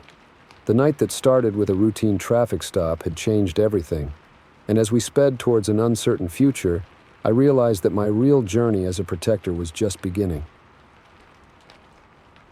Story 9. The rest stop loomed ahead, a beacon of relief after hours of endless highway. I pulled into the parking lot, eager to stretch my legs and give the kids a break from their backseat squabbling. But as I cut the engine, a prickle of unease crept up my spine. Something about this place felt off, though I couldn't quite put my finger on why. If only I'd trusted that instinct, perhaps I could have spared my family the terror that was about to unfold. "All right, troops," I announced, turning to face my wife, Jenny, and our 2 kids in the back. "Bathroom break and snack time. Let's make it quick. We've still got a long way to go." 10-year-old Lily practically leaped from the car, always eager for any excuse to move. Her younger brother Max followed more slowly, his eyes glued to his handheld game. "Come on, bud," I said, gently prying the device from his hands. "You can play more later. Let's get some fresh air." Jenny gave me a tired smile as we herded the kids towards the restrooms. The summer heat hit us like a wall as we left the air-conditioned cocoon of our SUV. The rest stop was busier than I had expected for this time of day, with a steady stream of travelers coming and going. As Jenny took Lily to the women's restroom, I guided Max towards the men's. That's when I first noticed him, a man leaning against the wall near the vending machines, his eyes fixed on our little group. There was something unsettling about his gaze, too intense, too focused. I pulled Max a little closer, quickening our pace. Inside the restroom, I tried to shake off the uneasy feeling. It was probably nothing, I told myself, just road fatigue making me paranoid. When we emerged, Jenny and Lily were already waiting by the snack machines. The man was gone, and I felt myself relax a little. We bought some overpriced chips and sodas, then made our way back to the car. As I helped Max with his seatbelt, movement in my peripheral vision caught my attention. The man from earlier was back, standing near a beat-up sedan a few spaces down. He was still watching us, making no attempt to hide his interest. "Hunt!" Jenny's voice snapped me back to the present. "Everything okay?" I hesitated, not wanting to worry her unnecessarily.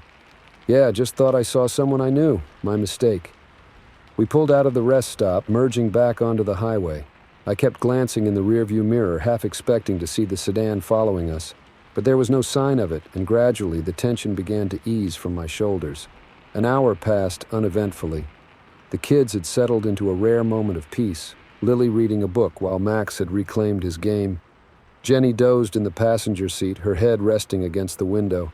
I was just starting to think I'd imagined the whole thing when I saw it, the same sedan from the rest stop, gaining on us fast in the left lane. My heart rate spiked as it drew level with us. I risked a glance to the side, and there he was, the man from the rest stop, staring directly at me as he passed. "Jenny," I said, trying to keep my voice calm. "Wake up, honey. I need you to look at something for me." She stirred, blinking away sleep. "What is it?" "That car that just passed us, the blue sedan. Does anything seem off about it to you?" Jenny peered ahead, frowning slightly. "Not really. Why? What's wrong?"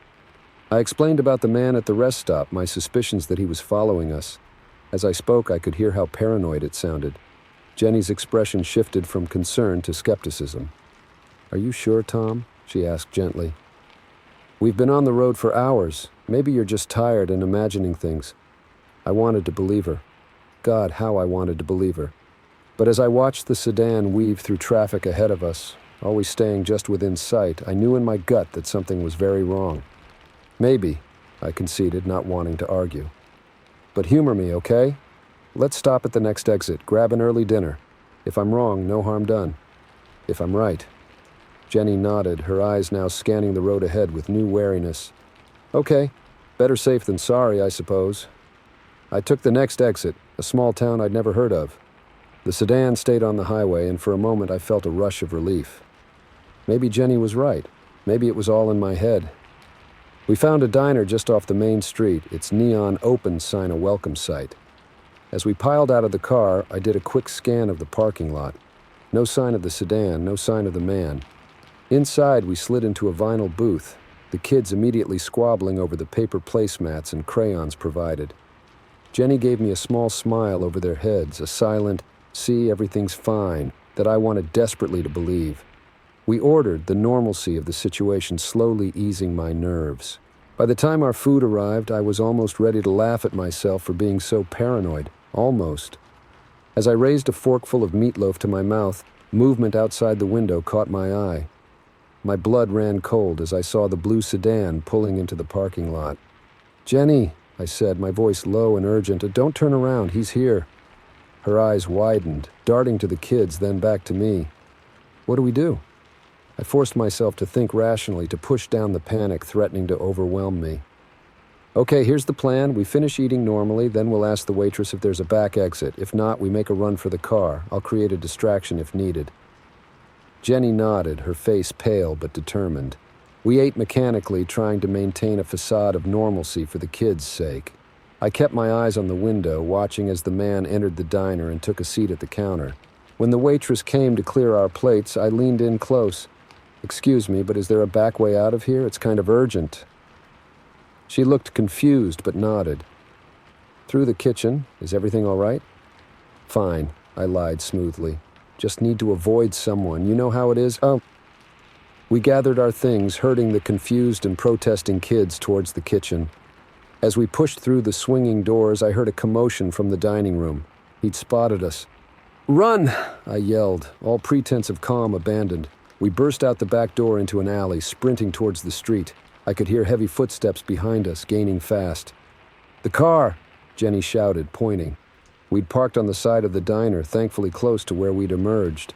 I fumbled with the keys, my hands shaking as I tried to unlock the doors. "Daddy, who's that man?" Lily's scared voice cut through the panic. I turned to see our pursuer at the mouth of the alley, his face twisted in a mix of anger and something else, something predatory that made my skin crawl. The locks finally clicked open.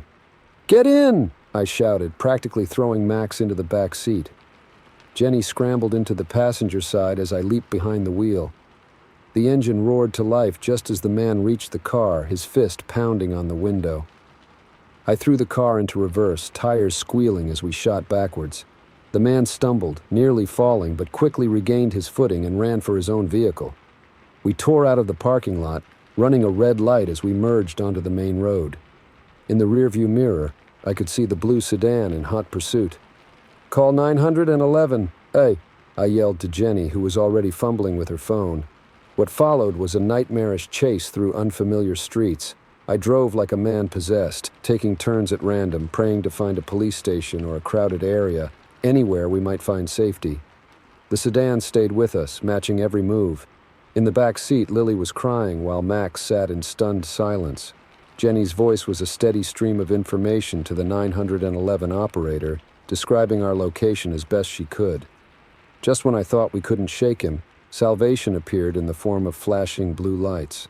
A police cruiser pulled out behind our pursuer, sirens blaring. The sedan immediately slowed, then pulled over. We didn't stop, continuing on until we reached the local police station, where we finally felt safe enough to bring our ordeal to an end. The aftermath was a blur of statements and questions. The man, it turned out, was wanted in 3 states for similar incidents, stalking and attempting to abduct families on road trips. We'd been lucky, the officers told us. So many others hadn't been. As we finally pulled out of the police station parking lot hours later, a heavy silence hung over the car. The kids had finally succumbed to exhaustion, sleeping fitfully in the back seat. Jenny reached over, taking my hand in hers and squeezing tightly. "You saved us," she whispered. I shook my head, feeling the weight of what could have been pressing down on me. I almost didn't. "If I hadn't noticed him at the rest stop..." "But you did," Jenny insisted. "You trusted your instincts. That's what matters." As we drove through the night, heading home rather than continuing our ill-fated vacation, I couldn't shake the feeling that our world had fundamentally changed. The open road, once a symbol of freedom and adventure, now held a darker meaning. I knew we'd eventually travel again, take other family trips. But there would always be a part of me on high alert, watching for the dangers lurking in unexpected places. Because now I knew the truth. Sometimes the real monsters aren't hiding under the bed or in the closet. Sometimes they're right there in broad daylight, waiting at a rest stop on a sunny afternoon, ready to shatter the illusion of safety we all cling to. The highway stretched out before us, a ribbon of asphalt disappearing into the darkness. And somewhere out there, I knew other families were starting their own journeys, blissfully unaware of the dangers that might be lying in wait. I said a silent prayer for them, hoping they'd be as lucky as we were, or that they'd listen to that little voice of unease before it was too late. Story 10. The neon vacancy sign flickered ominously as I pulled into the nearly empty parking lot of the Pinewood Motel. My eyelids felt like sandpaper, and the white lines on the highway had started to dance about an hour ago. I knew I shouldn't have pushed on after sunset, but the allure of making it to the next big city had been too strong. Now, stranded in the middle of nowhere at 2 a.m., this rundown motel was my only option. Little did I know checking in would be the beginning of the longest night of my life. The office bell jangled as I pushed open the door, the sound unnaturally loud in the stillness of the night. A musty smell hit me, a mix of old cigarette smoke and something I couldn't quite place. Behind the counter, a man materialized as if from thin air, startling me. "Need a room?" he asked, his voice raspy and low. I nodded, fumbling for my wallet. "Just for the night. I'll be out first thing in the morning." The man's lips curled into what might have been a smile, revealing yellowed teeth. "That's what they all say," he muttered, sliding a registration card across the counter. As I filled out the form, I noticed his eyes never left me. There was an intensity to his gaze that made my skin crawl. I chalked it up to exhaustion and paranoia from too many hours on the road. "You're in luck," he said, handing me a key attached to a faded plastic fob. "Got a nice room for you, number 13. I hesitated. 13, don't you have anything else available?" He shook his head slowly. "Afraid not. Place is fuller than usual tonight." I glanced out at the nearly empty parking lot, but decided not to argue. The sooner I got to my room, the sooner I could collapse into bed and forget this creepy encounter. The key turned stiffly in the lock of room 13, and I had to shoulder the door open. The room that greeted me was straight out of the 1970s faded floral wallpaper, a sagging double bed, and a TV that looked older than I was. But it was a place to sleep, and that's all I needed. I dropped my bag and did a quick check of the bathroom. The water that sputtered from the tap was rust-colored at first, but eventually ran clear. Good enough for one night, I told myself. As I was about to flop onto the bed, a noise from outside caught my attention. It sounded like whistling. I peeked through the dusty curtains. A figure was moving between the cars in the parking lot, hunched over and definitely whistling a tune I couldn't quite make out. My heart rate picked up.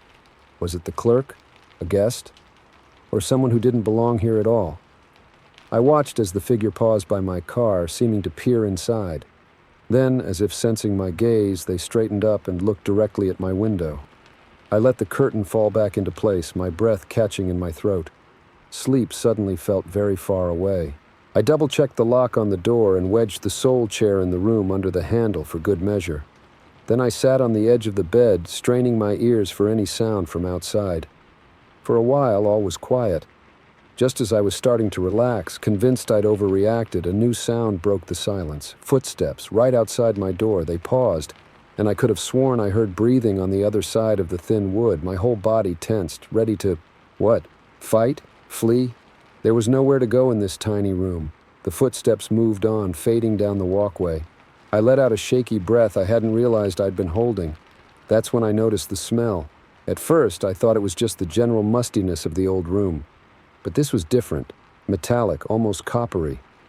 It seemed to be coming from the air vent near the ceiling. Curiosity overrode my fear for a moment. I stood on the rickety desk chair to get a closer look. Peering through the slats of the vent, I saw only darkness. But the smell was definitely stronger here. And was that a sound? A faint scratching, maybe? A sharp rap on the door nearly sent me toppling off the chair. I scrambled down, heart pounding. "Hello?" a muffled voice called. "Anyone in there?" I approached the door cautiously. "Yes, who is it?" "Oh, thank God," the voice replied. It sounded like a woman, young and frightened. "Please, I need help. Can I come in?" Every instinct screamed at me not to open the door. But what if she really was in trouble? "What's wrong?" I asked, hand hovering over the lock. "Please," she begged. "He's after me. I don't have much time." The desperation in her voice got to me. Against my better judgment, I unlatched the door and opened it a crack. The woman on the other side was young, maybe early 20s, with wide, terrified eyes. "Thank you," she breathed, pushing past me into the room. "We have to be quiet. He might hear us." I closed and relocked the door, my mind racing. "Who's after you? Should we call the police?" She shook her head violently. "No police, they can't help. It's not that simple." I took a good look at her for the first time. Her clothes were dirty and torn, and there were scratches on her arms. "What happened to you?" I asked softly. She sank onto the bed, her shoulders slumping. "You wouldn't believe me if I told you. I'm not sure I believe it myself." I sat down next to her, keeping a cautious distance. "Try me. I've seen some pretty weird things tonight already." She looked up at me, her eyes brimming with tears. "It's this place, the motel. There's something wrong with it, with the people here." A chill ran down my spine as I thought of the creepy clerk and the figure in the parking lot. "What do you mean?" "They're not normal," she whispered. "I checked in 2 days ago just for one night, but when I tried to leave..."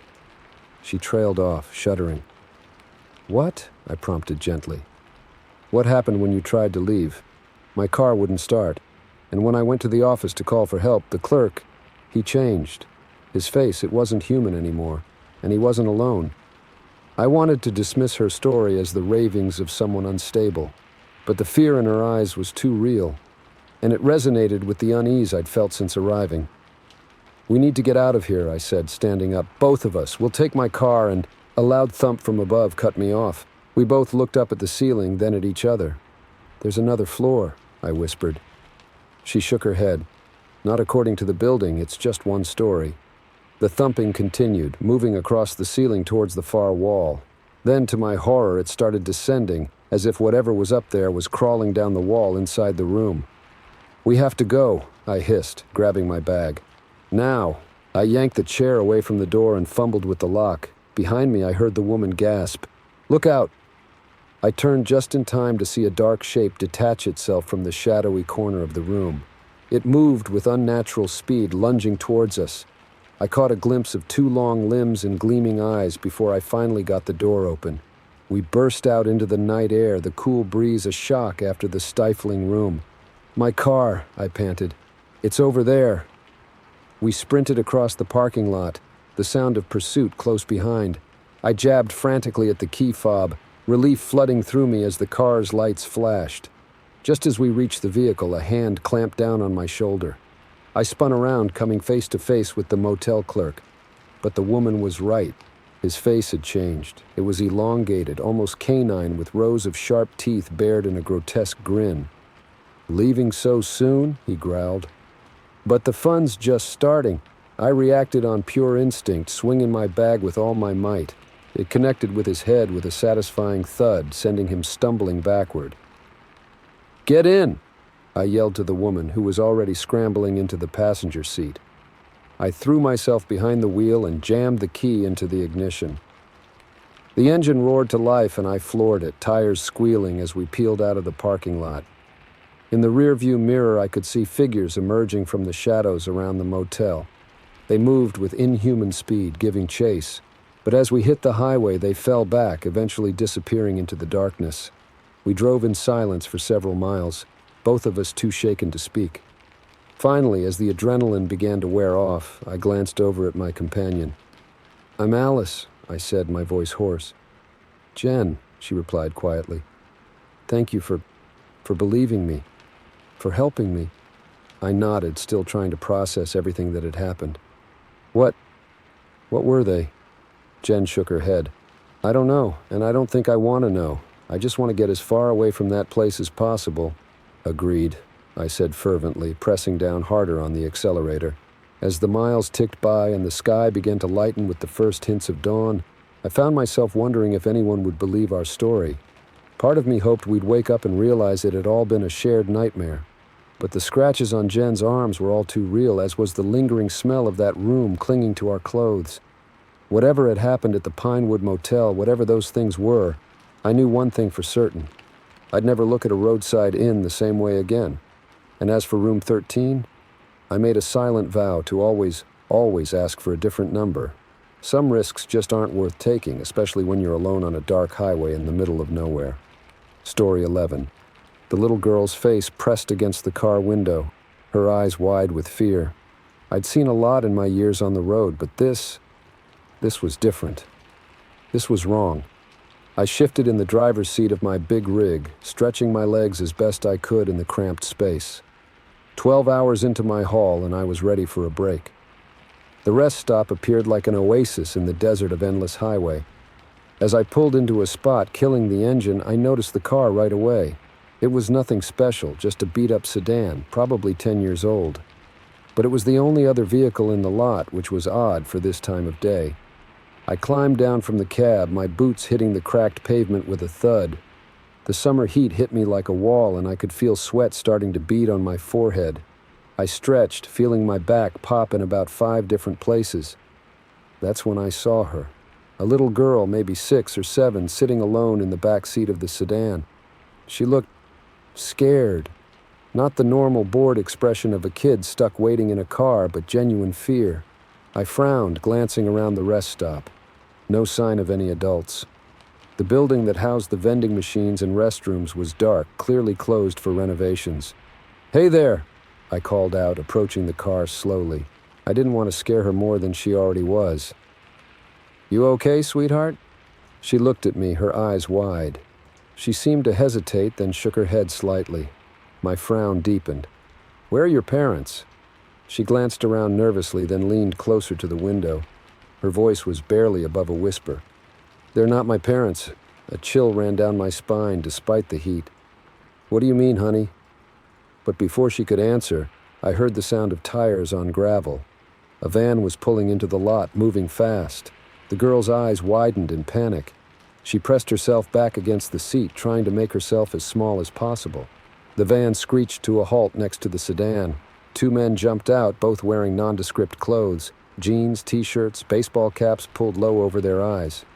"Hey there," one of them called out to me, his tone friendly but with an undercurrent of tension.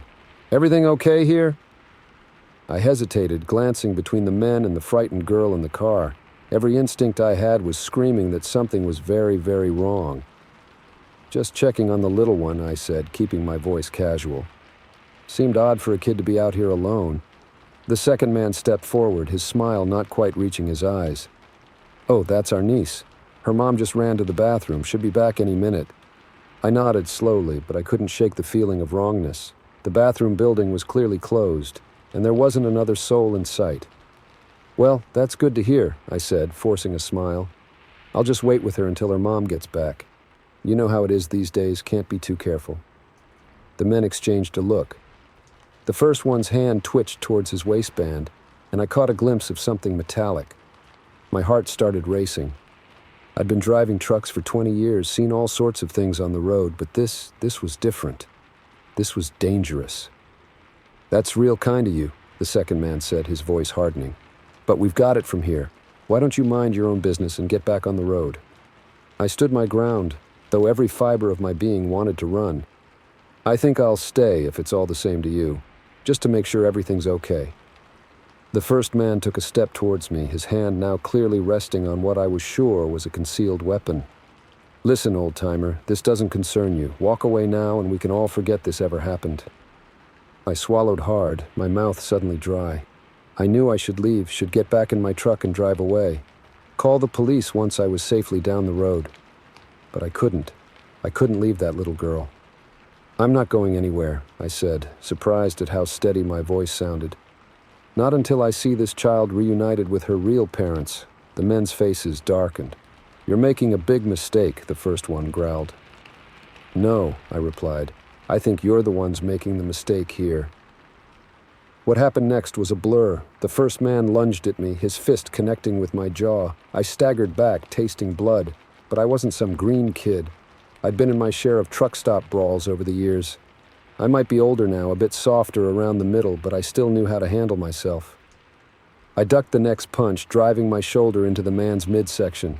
He let out a whoosh of air as we both went down.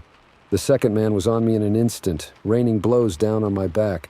I rolled, trying to protect myself while also keeping an eye on the car. The little girl was pressed against the window, her mouth open in a silent scream. I managed to get to my feet, my breath coming in ragged gasps. The men circled me, looking for an opening. "Last chance," one of them panted. "Walk away!" I shook my head, raising my fists. Not happening. They rushed me at the same time. I caught one with a lucky right hook, sending him sprawling. But the other got his arms around me, trying to wrestle me to the ground. We grappled, neither gaining the upper hand. I could feel my strength starting to fade. I wasn't as young as I used to be, and these guys were clearly used to fighting. Just when I thought I couldn't hold out any longer, I heard the most beautiful sound in the world. Sirens. The men froze, then broke away from me. They sprinted for their van, leaping in and peeling out of the lot in a shower of gravel. I slumped against the sedan, every muscle in my body screaming. The little girl looked at me through the window, her eyes wide with a mixture of fear and hope. "It's okay," I wheezed, trying to smile despite the pain. "You're safe now." The police cars roared into the lot moments later, officers pouring out with weapons drawn. I raised my hands slowly, wincing at the movement. "Officers," I called out, "there's a child in this car. I think she's been kidnapped." The next few hours were a whirlwind. Paramedics checked me out while detectives questioned me. I told them everything I could remember about the men and their van. The little girl, whose name I learned was Emily, was reunited with her frantic parents. They had reported her missing 2 days ago from a town 3 states over. As I watched Emily hug her mother, tears streaming down both their faces, I felt a warmth in my chest that had nothing to do with the summer heat. One of the detectives approached me, notepad in hand. "Mr. Johnson, I have to say what you did was incredibly brave and incredibly foolish." I nodded, wincing as the movement aggravated my bruised jaw. "I know, but I couldn't just leave her." The detective's expression softened. "Well, thanks to you. Emily is going home tonight. You're a hero, sir." I shook my head. I'm just a trucker who couldn't look the other way. As the commotion died down and the police started to clear out, I made my way back to my rig. My body ached, and I knew I'd be feeling this for days. But as I climbed into the cab, I caught sight of Emily and her parents one last time. She saw me and waved, a small smile on her face. I waved back, feeling a lump form in my throat. Starting up the engine, I pulled out of the rest stop and back onto the highway. The open road stretched out before me, familiar and comforting. I'd been driving trucks for most of my life, seen all sorts of things. But I'd never experienced anything like this, and I hoped I never would again. But as the miles rolled by, I realized something. If I had to do it all over again, I wouldn't change a thing. Because sometimes being a trucker means more than just delivering goods. Sometimes it means being in the right place at the right time to make a difference. The highway stretched on, endless and full of possibilities. And for the first time in years, I felt truly alive. Not just a spectator watching the world go by through my windshield, but an active participant in the story of life. As the sun began to set, painting the sky in brilliant oranges and pinks, I smiled to myself. There would be more miles to cover, more loads to haul. But tonight I drove with a lighter heart, knowing that somewhere out there a little girl was safe at home because an old trucker decided to take a stand. The road ahead was long, but I was ready for whatever it might bring. After all, that's what being a trucker is all about, facing the unknown 1 mile at a time. Story 12. The first shot came out of nowhere, a sharp crack that shattered the monotony of the highway. I thought it was a blown tire at first until I saw the spider web of cracks spreading across my rear windshield. That's when the reality hit me like a punch to the gut. Someone was shooting at us. And they weren't going to stop until we were dead. It had started as just another mind-numbing commute. I'd made this drive 100 times before, the 3-hour stretch between the city and my parents' place in the country. My wife Lisa was dozing in the passenger seat, her head lolling against the window. Our daughter Emma was in the back, headphones on, lost in her own world of teen angst and pop music. The late afternoon sun was dipping towards the horizon, casting long shadows across the highway. Traffic was light, just a few cars scattered here and there. It was the kind of day where your mind wanders, where you start to zone out a bit behind the wheel. That's probably why I didn't notice it at first. The glint of light from the woods that lined the road. Just a quick flash, there and gone again. It wasn't until I heard that first shot that everything snapped into terrifying focus. What was that? Lisa jerked awake, her eyes wide with confusion and the beginnings of fear. I didn't answer immediately, my mind racing to process what was happening. That's when the second shot came, this time puncturing the trunk with a dull thud. "Get down!" I yelled, reaching over to push Lisa's head below the dashboard. "Emma, stay low!" "Dad, what's going on?" Emma's voice was high with panic, the reality of the situation finally breaking through her musical bubble. "Someone's shooting at us," I said, trying to keep my voice steady even as fear threatened to choke me. "Just stay down and hold on tight." I pressed the accelerator to the floor, the engine roaring as we shot forward. My eyes darted between the road ahead and the rearview mirror, searching for any sign of our attacker. But there was nothing, just the empty highway behind us and the dense woods on either side. Another shot rang out, this one missing us entirely. Whoever was doing this wasn't in a vehicle. They were on foot, hidden somewhere in those godforsaken trees. "Call 911, I told Lisa, who was already fumbling for her phone with shaking hands.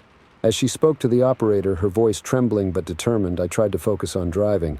The highway stretched out before us, mockingly empty. No other cars, no exits, no help in sight. Just us and the unseen sniper playing a deadly game of cat and mouse. "They're sending help," Lisa said after what felt like an eternity. "But the nearest patrol car is at least 20 minutes out. 20 minutes, we'd be long dead by then if I couldn't figure out a way to get us out of this nightmare." That's when I saw it, a glimmer of hope in the form of a road sign. "Rest area 2 miles, it proclaimed. If we could make it there, maybe we'd find safety in numbers, or at least some kind of cover. "Hold on," I growled, pushing the car even faster. The engine whined in protest, but I ignored it. Speed was our only defense right now. Another shot cracked through the air, this one punching through the rear door on Emma's side. Her scream tore through me like a physical blow. "Emma!" Lisa cried, twisting in her seat to check on our daughter. "I'm okay," Emma sobbed. "It didn't hit me, Mom. I'm scared." "I know, baby." Lisa's voice was soothing despite the terror I could see in her eyes. "We're going to be okay. Dad's got this." Her confidence in me would have been touching if I wasn't acutely aware of how out of my depth I was. I was an accountant, for God's sake. My idea of excitement was finding an error in a spreadsheet.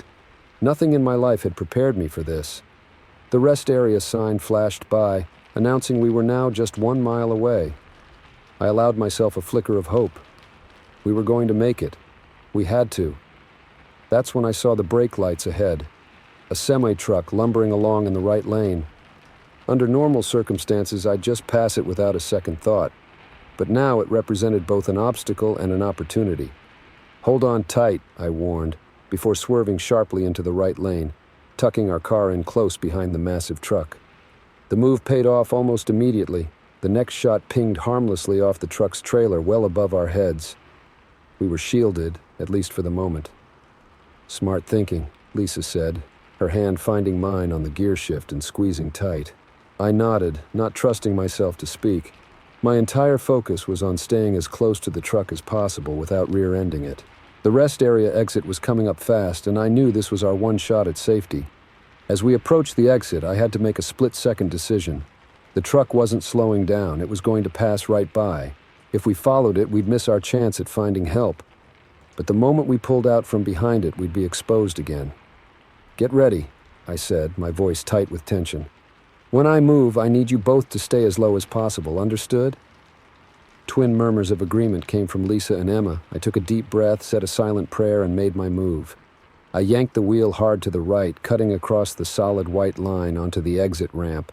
The tires squealed in protest, the car fishtailing slightly before I got it under control. Behind us, I heard the angry blare of the truck's horn fade into the distance. For a moment, I thought we'd made it. Then came the sickening sound of shattering glass as a bullet found its mark, destroying the driver's side mirror. "Go, go, go!" Lisa screamed unnecessarily. I had the pedal to the floor, taking the gentle curve of the exit ramp at a speed that had the tires threatening to lose grip at any moment. The rest area came into view, a collection of low buildings and parked cars that had never looked so beautiful. I scanned desperately for any sign of a police presence, but saw nothing official. Just regular people going about their day, unaware of the terror bearing down on them. I pulled into the parking lot at a speed that sent more than a few pedestrians diving for cover.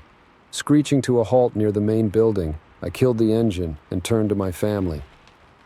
"Run for the building," I ordered. "I'll be right behind you."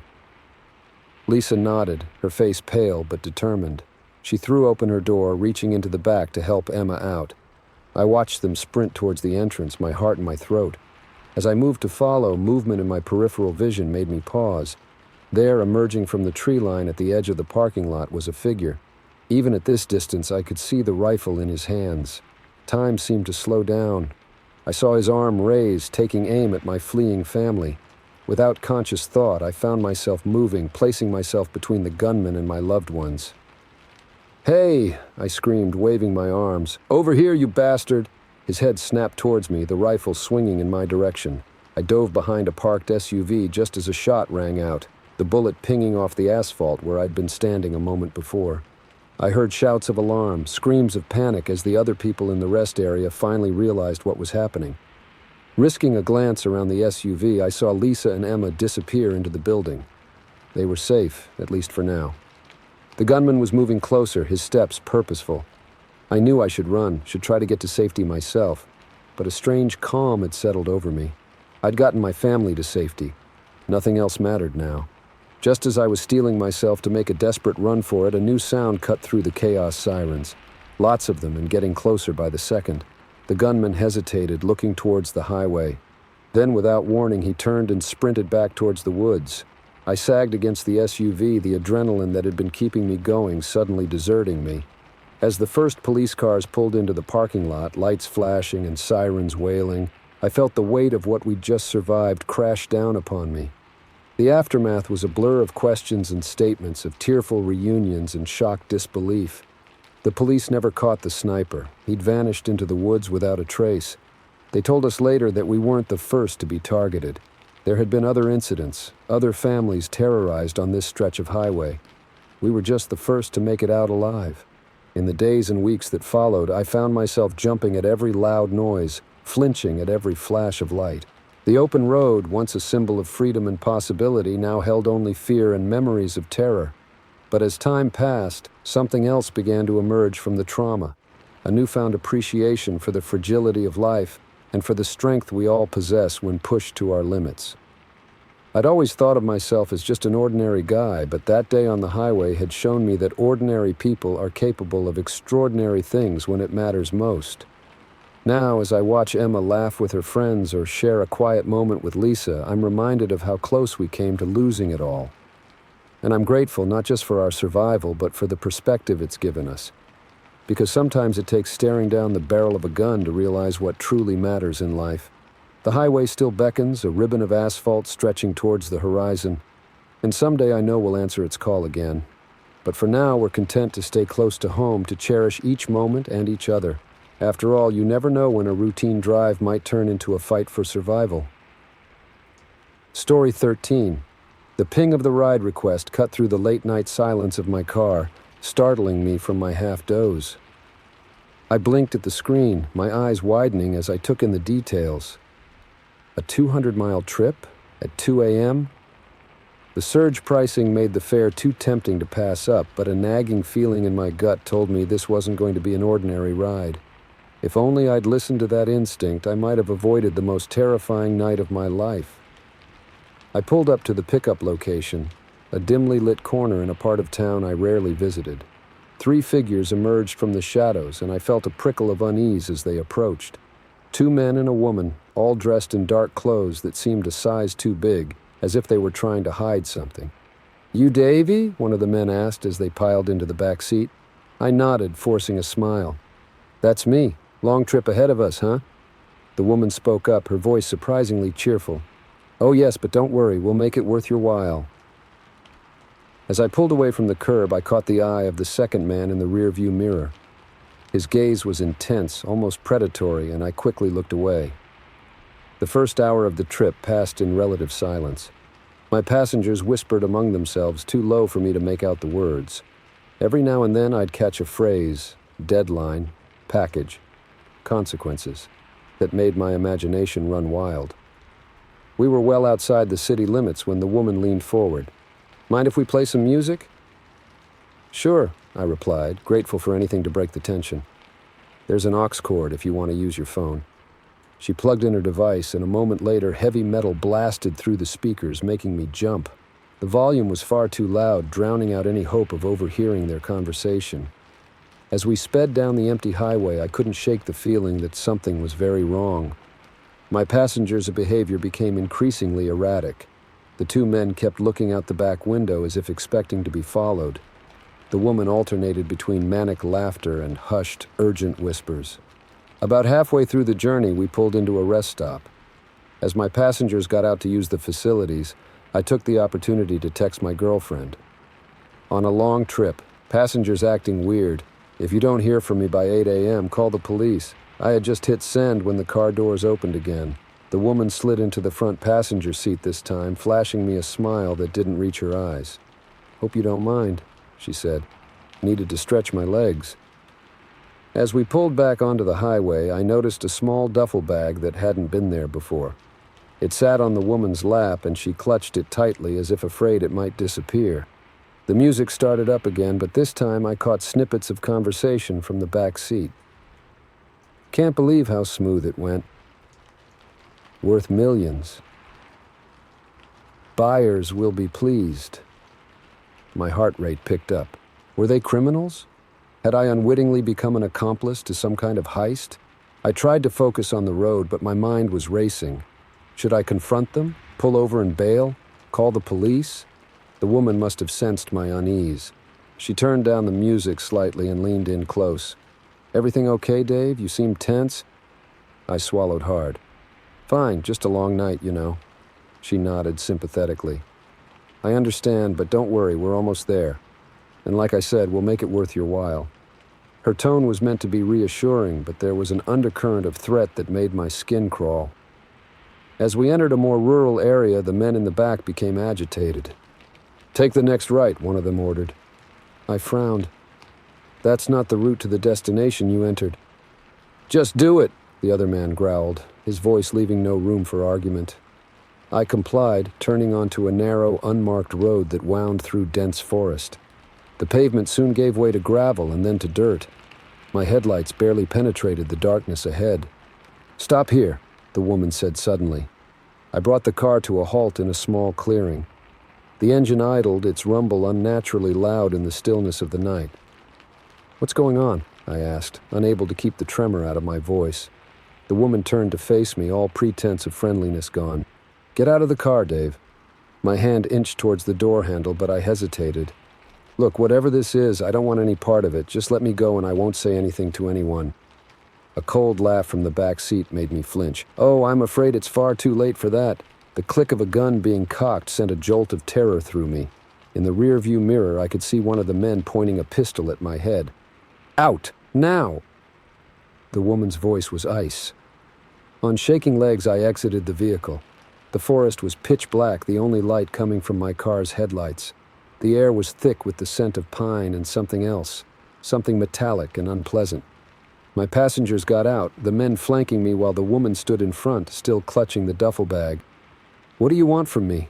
I asked, hating how weak my voice sounded. The woman unzipped the bag, reaching inside. What she pulled out made my blood run cold. It was a human hand, severed at the wrist, a gaudy ring glittering on one finger. "We need your help with a small disposal problem," she said, as casually as if she were asking me to help move furniture. I felt the bile rise in my throat. "You're insane. I'm not helping you bury a body." The man with the gun pressed the barrel against my temple. "Who said anything about burying a—" The woman's smile was cruel. "You see, Dave, we have a buyer who's very interested in certain parts, but there's quite a bit left over. That's where you come in." My mind raced, searching for a way out of this nightmare. That's when I heard it. A faint sound in the distance, sirens. The others heard it too, their heads snapped up, eyes wide with panic. "Shit," one of the men hissed. "How did they find us?" In that moment of distraction, I saw my chance. I threw my elbow back, connecting with the gunman's face. He stumbled, the weapon falling from his grasp. I didn't wait to see what happened next. I ran, crashing through the underbrush, branches whipping at my face. Behind me, I could hear shouts and the sound of pursuit. I had no idea where I was going, but I knew I had to put as much distance between myself and those psychopaths as possible. The sirens were getting louder, but so were the footsteps behind me. My foot caught on a root, sending me sprawling. I hit the ground hard, the wind knocked out of me. As I struggled to get up, a weight landed on my back, pinning me down. "Thought you could run?" The woman's voice hissed in my ear. Stupid mistake. I felt something cold and sharp press against my neck. This was it, I thought. This is how I die. Suddenly, the forest was flooded with light. Flashlight beams crisscrossed through the trees, accompanied by shouts of, "Police, don't move!" The pressure on my back vanished as the woman leapt off me. I rolled over just in time to see her and her companions melting into the shadows of the forest. Moments later, I was surrounded by officers, their questions coming rapid fire. As I was helped to my feet, I caught a glimpse of my car, now surrounded by police vehicles. Forensics teams were already swarming over it. In the chaos that followed, the questioning, the evidence collection, the trip to the hospital to treat my cuts and bruises, one thought kept running through my mind. How had the police known where to find us? It wasn't until hours later, as I sat wrapped in a shock blanket in the police station, that I got my answer. An officer approached, holding a familiar phone. "Mr. Johnson, we found this in your car. There's someone pretty worried about you." He handed me the phone, and I saw a string of frantic text messages from my girlfriend. The last one read, "Dave's not answering." His last message was scary. "I've called the police and given them his location from the tracking app. Please find him."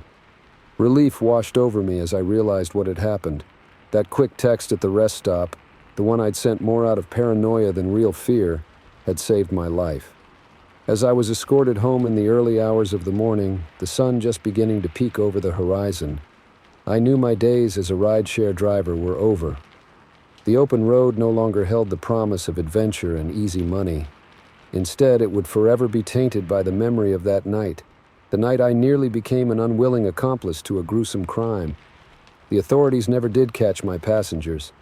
Sometimes on dark nights when sleep eludes me, I wonder where they are, what they're doing. And I say a silent prayer of thanks for the quick thinking of my girlfriend and the tracking app that led the police to that remote forest clearing.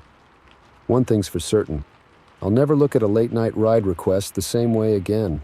Some fares just aren't worth the risk. Story 14.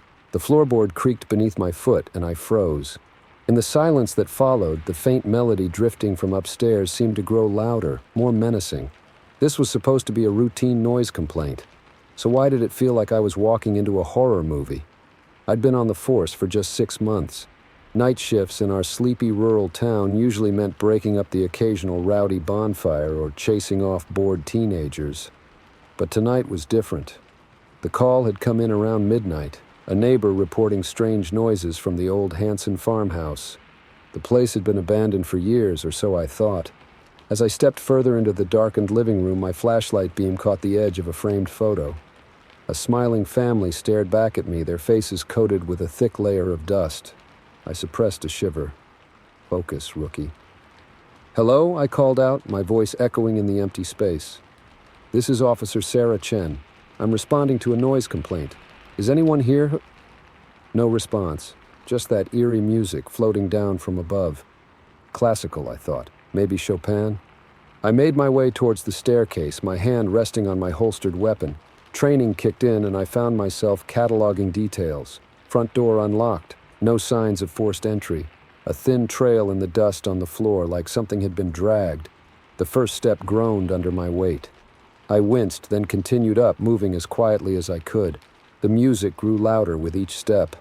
It seemed to be coming from a room at the end of the upstairs hallway. I reached the landing, my flashlight beam cutting through the darkness. More dusty photos lined the walls. In each one, the smiling family looked a little older, a little sadder. "Police!" I called out again. "If someone's here, please make yourself known." The music stopped abruptly. The silence that followed was deafening. My heart pounded in my chest as I approached the closed door at the end of the hall. This was the moment in every horror movie where the audience would be screaming at the protagonist to turn back. But I had a job to do. I reached for the doorknob, then hesitated. Something felt off. I shone my flashlight on the floor, noticing for the first time a fine white powder scattered near the threshold. Salt? Shaking off the thought, I turned the knob. It was locked. "This is the police," I said, trying to keep my voice steady. "I'm going to need you to open this door." Silence. I was reaching for my radio to call for backup when I heard it. A soft scraping sound from inside the room, then footsteps, slow, deliberate, approaching the door. I took a step back, my hand moving to my weapon. "Sir or ma'am, I need you to open this door slowly and keep your hands where I can see them." The footsteps stopped just on the other side of the door. I held my breath, waiting. Then, without warning, the music started again. Louder this time, almost painfully so. It wasn't coming from a stereo or phone. It sounded like a full orchestra was crammed into that room. I stumbled back, my hands instinctively moving to cover my ears. As I did, the door flew open. The room beyond was pitch black. My flashlight beam seemed to be swallowed by the darkness. And there in the doorway stood a figure. It was a man, or what was left of one. His skin was pale, almost translucent, stretched tight over jutting bones. His eyes were sunken, lifeless, and his mouth was moving, but no sound came out. I'd like to say I reacted with the cool professionalism we're taught at the academy, that I calmly assessed the situation and took appropriate action. Instead, I screamed. I scrambled backwards, nearly falling down the stairs in my haste. My flashlight clattered to the floor, the beam spinning crazily across the walls. The figure took a step forward, its movements jerky and unnatural. As it did, the music swelled to a crescendo. "Stay back!" I yelled, finally managing to draw my weapon. My hands were shaking so badly I could barely aim. "Don't move!" The thing, I couldn't bring myself to call it a man anymore, cocked its head to the side as if confused. Then it smiled, revealing rows of blackened teeth. That's when I ran. I practically fell down the stairs, my legs moving faster than my brain could keep up. I burst out of the front door, gasping for air, and sprinted to my patrol car. It was only when I was safely inside, doors locked and engine running, that I allowed myself to breathe. My radio crackled to life, dispatch asking for a status update. I stared at the farmhouse, half expecting to see that horrific figure in the doorway. But the house stood silent and dark, as abandoned as it had seemed when I first arrived. "Officer Chen responding," I finally managed. No noise violation found. House is empty." I knew I should go back in. Knew I should investigate further, call for backup, do something, but as I sat there, my heart still racing, I couldn't bring myself to move. What had I seen? My mind raced through possibilities, each more outlandish than the last. A homeless person with severe malnutrition, some kind of elaborate prank, or something else? I shook my head, trying to clear the thoughts. I was a police officer, for crying out loud. I dealt in facts, in evidence, not in whatever this was. With shaking hands, I reached for my notepad, determined to at least document what I'd experienced. But as I flipped it open, something fell out. A small, white feather. I stared at it, uncomprehending. Then, slowly, I looked up at my rearview mirror. The back seat was full of feathers. They seemed to be falling from nowhere, filling the car like silent snow. And there, in the center of it all, sat the figure from the house. Its lipless mouth was moving again, and this time I could hear what it was saying. "Officer Chen," it whispered, its voice like dry leaves rustling. "We've been waiting for you." I don't remember much after that. The next thing I knew, I was back at the station, babbling incoherently to my confused sergeant. They found my patrol car parked neatly in front of the farmhouse without a feather in sight. A search of the property turned up nothing unusual. No mysterious figure, no salt on the floor, no music. Just an empty, dusty old house. They put me on administrative leave, sent me to a department psychologist. Stress-induced hallucination, they said. Rookie nerves combined with an overactive imagination. Maybe they're right. Maybe it was all in my head. But sometimes, late at night, I swear I can hear that music. And when I look in the mirror, I see a pale figure standing behind me, its mouth moving in silent words. I've requested a transfer to day shift. The sergeant thinks it's because I'm still shaken up from my episode. Let him think that. The truth is, I'm afraid of what might happen if I answer another late-night call. Afraid I might hear that music again, see that figure. Afraid that this time I might not be able to run away. Because deep down in a place I don't like to acknowledge, I know the truth. What I saw that night was real, and somehow I know it's not finished with me, so I'll work my day shifts. I'll smile and nod when my colleagues joke about the rookie who got spooked by an empty house.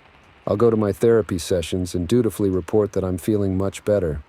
But I'll never forget what I saw in that farmhouse, and I'll always be looking over my shoulder, waiting for the day when the music starts again and the whispered voice calls my name. Because in our line of work, we're taught to trust our instincts. And every instinct I have tells me that what happened that night was just the beginning.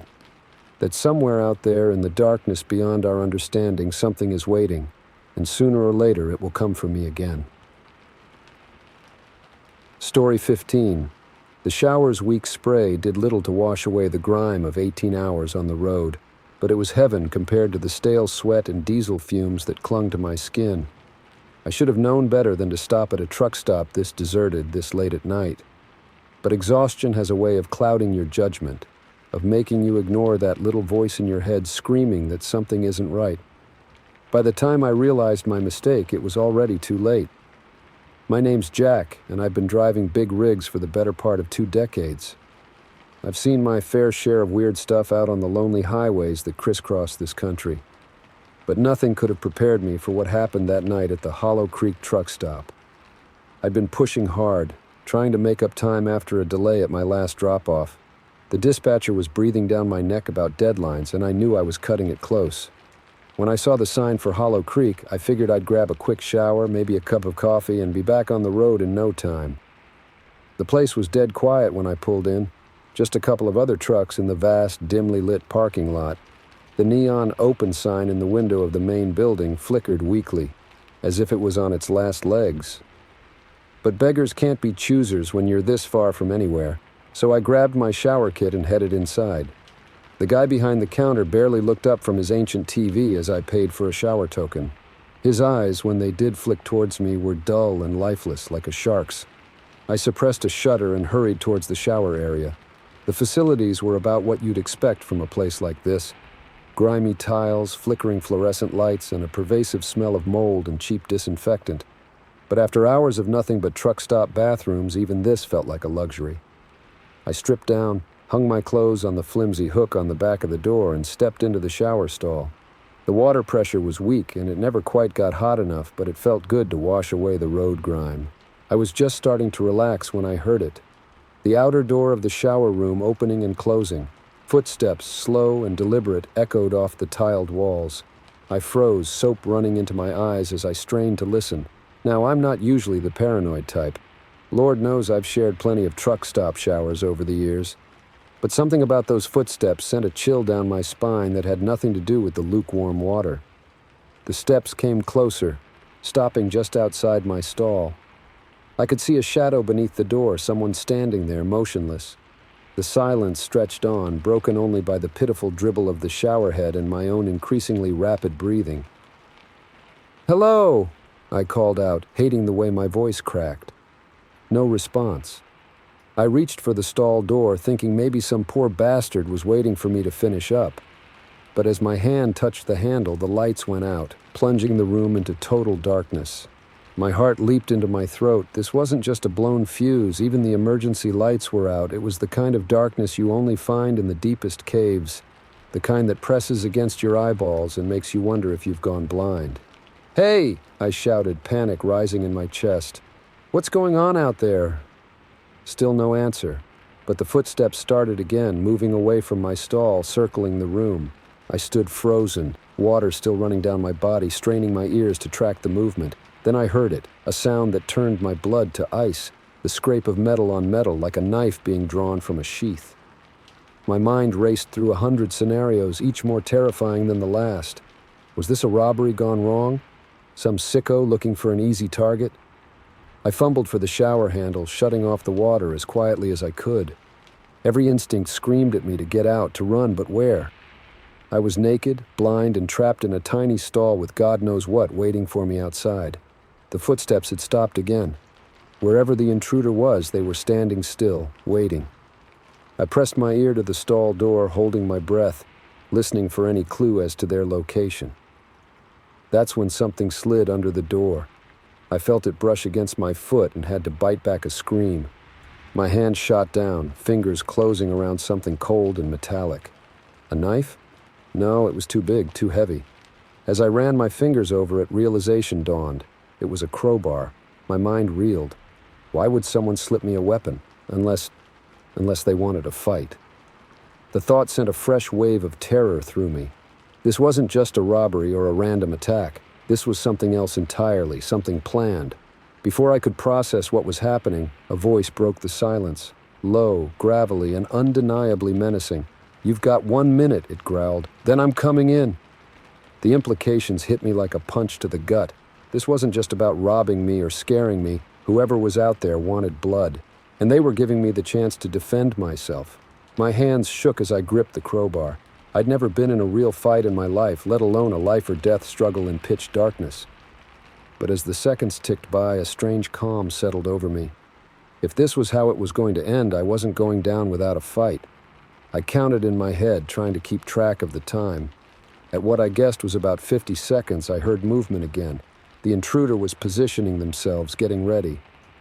10 seconds, the voice announced, a sick eagerness in its tone that made my skin crawl. I raised the crowbar, muscles tensed, ready to swing at anything that came through that door. My heart pounded so loudly I was sure the intruder must be able to hear it. "Time's up." The stall door rattled violently, the flimsy lock straining against the force being applied from the other side. I gripped the crowbar tighter, prepared to strike the moment the door gave way. But the attack I was bracing for never came. Instead, I heard a new sound, distant at first, but growing rapidly louder. Sirens. The assault on the door stopped abruptly. I heard a muttered curse, then the sound of running footsteps, growing fainter as they moved away. The outer door slammed, and then silence. I stood there, crowbar still raised, for what felt like an eternity. The sirens grew louder, then cut off suddenly. Car doors slammed outside, followed by shouting voices and the crackle of radios. "Police! Is anyone in here?" The relief that flooded through me was so intense I nearly collapsed. "In here," I managed to croak out. "The shower stall. I'm locked in." What followed was a blur of activity. The lights came back on, nearly blinding me after the intense darkness. Police officers broke down the stall door, wrapping me in a blanket and peppering me with questions I could barely process. It wasn't until much later, sitting in the cab of my truck with a shock blanket around my shoulders and a cup of strong coffee in my hands, that I learned the full story. The Hollow Creek truck stop wasn't just a rundown pit stop. It was a hunting ground. For months, truckers had been disappearing along this stretch of highway. The police had been investigating, but with no solid leads, until tonight. An anonymous tip had led them here, just in time to prevent me from becoming the latest victim. The clerk I'd seen earlier was long gone by the time the police arrived. So was my would-be attacker. But they'd left behind evidence, a whole room full of it. Trophies taken from previous victims, detailed plans for future attacks. It was a serial killer's lair, hidden in plain sight at a nondescript truck stop. As I gave my statement to a sympathetic detective, I couldn't shake the feeling that I'd brushed up against something far darker and more terrifying than I'd ever imagined existed in the world. The open road, once my second home, now seemed fraught with hidden dangers. They never did catch the guy, at least not as far as I know. Sometimes, on long hauls when the sun dips below the horizon and the world outside my windshield fades to black, I find myself scanning the tree lines, the abandoned buildings, the dimly lit parking lots. Looking for what, I'm not sure, but I know it's out there, waiting. These days, I'm a lot more careful about where I stop. I stick to the big, well-lit places, the ones with security cameras and a steady stream of customers, and I never, ever shower at a truck stop after dark. But even with all the precautions, there's a part of me that knows the truth. Out here on the highway, we're all just one wrong turn, one bad decision away from becoming another statistic, another mysterious disappearance that baffles the police and haunts the dreams of loved ones left behind. So if you're ever out on the road late at night and you see a rundown truck stop with a flickering neon sign, do yourself a favor. Keep driving, because you never know what might be waiting for you behind that shower stall door.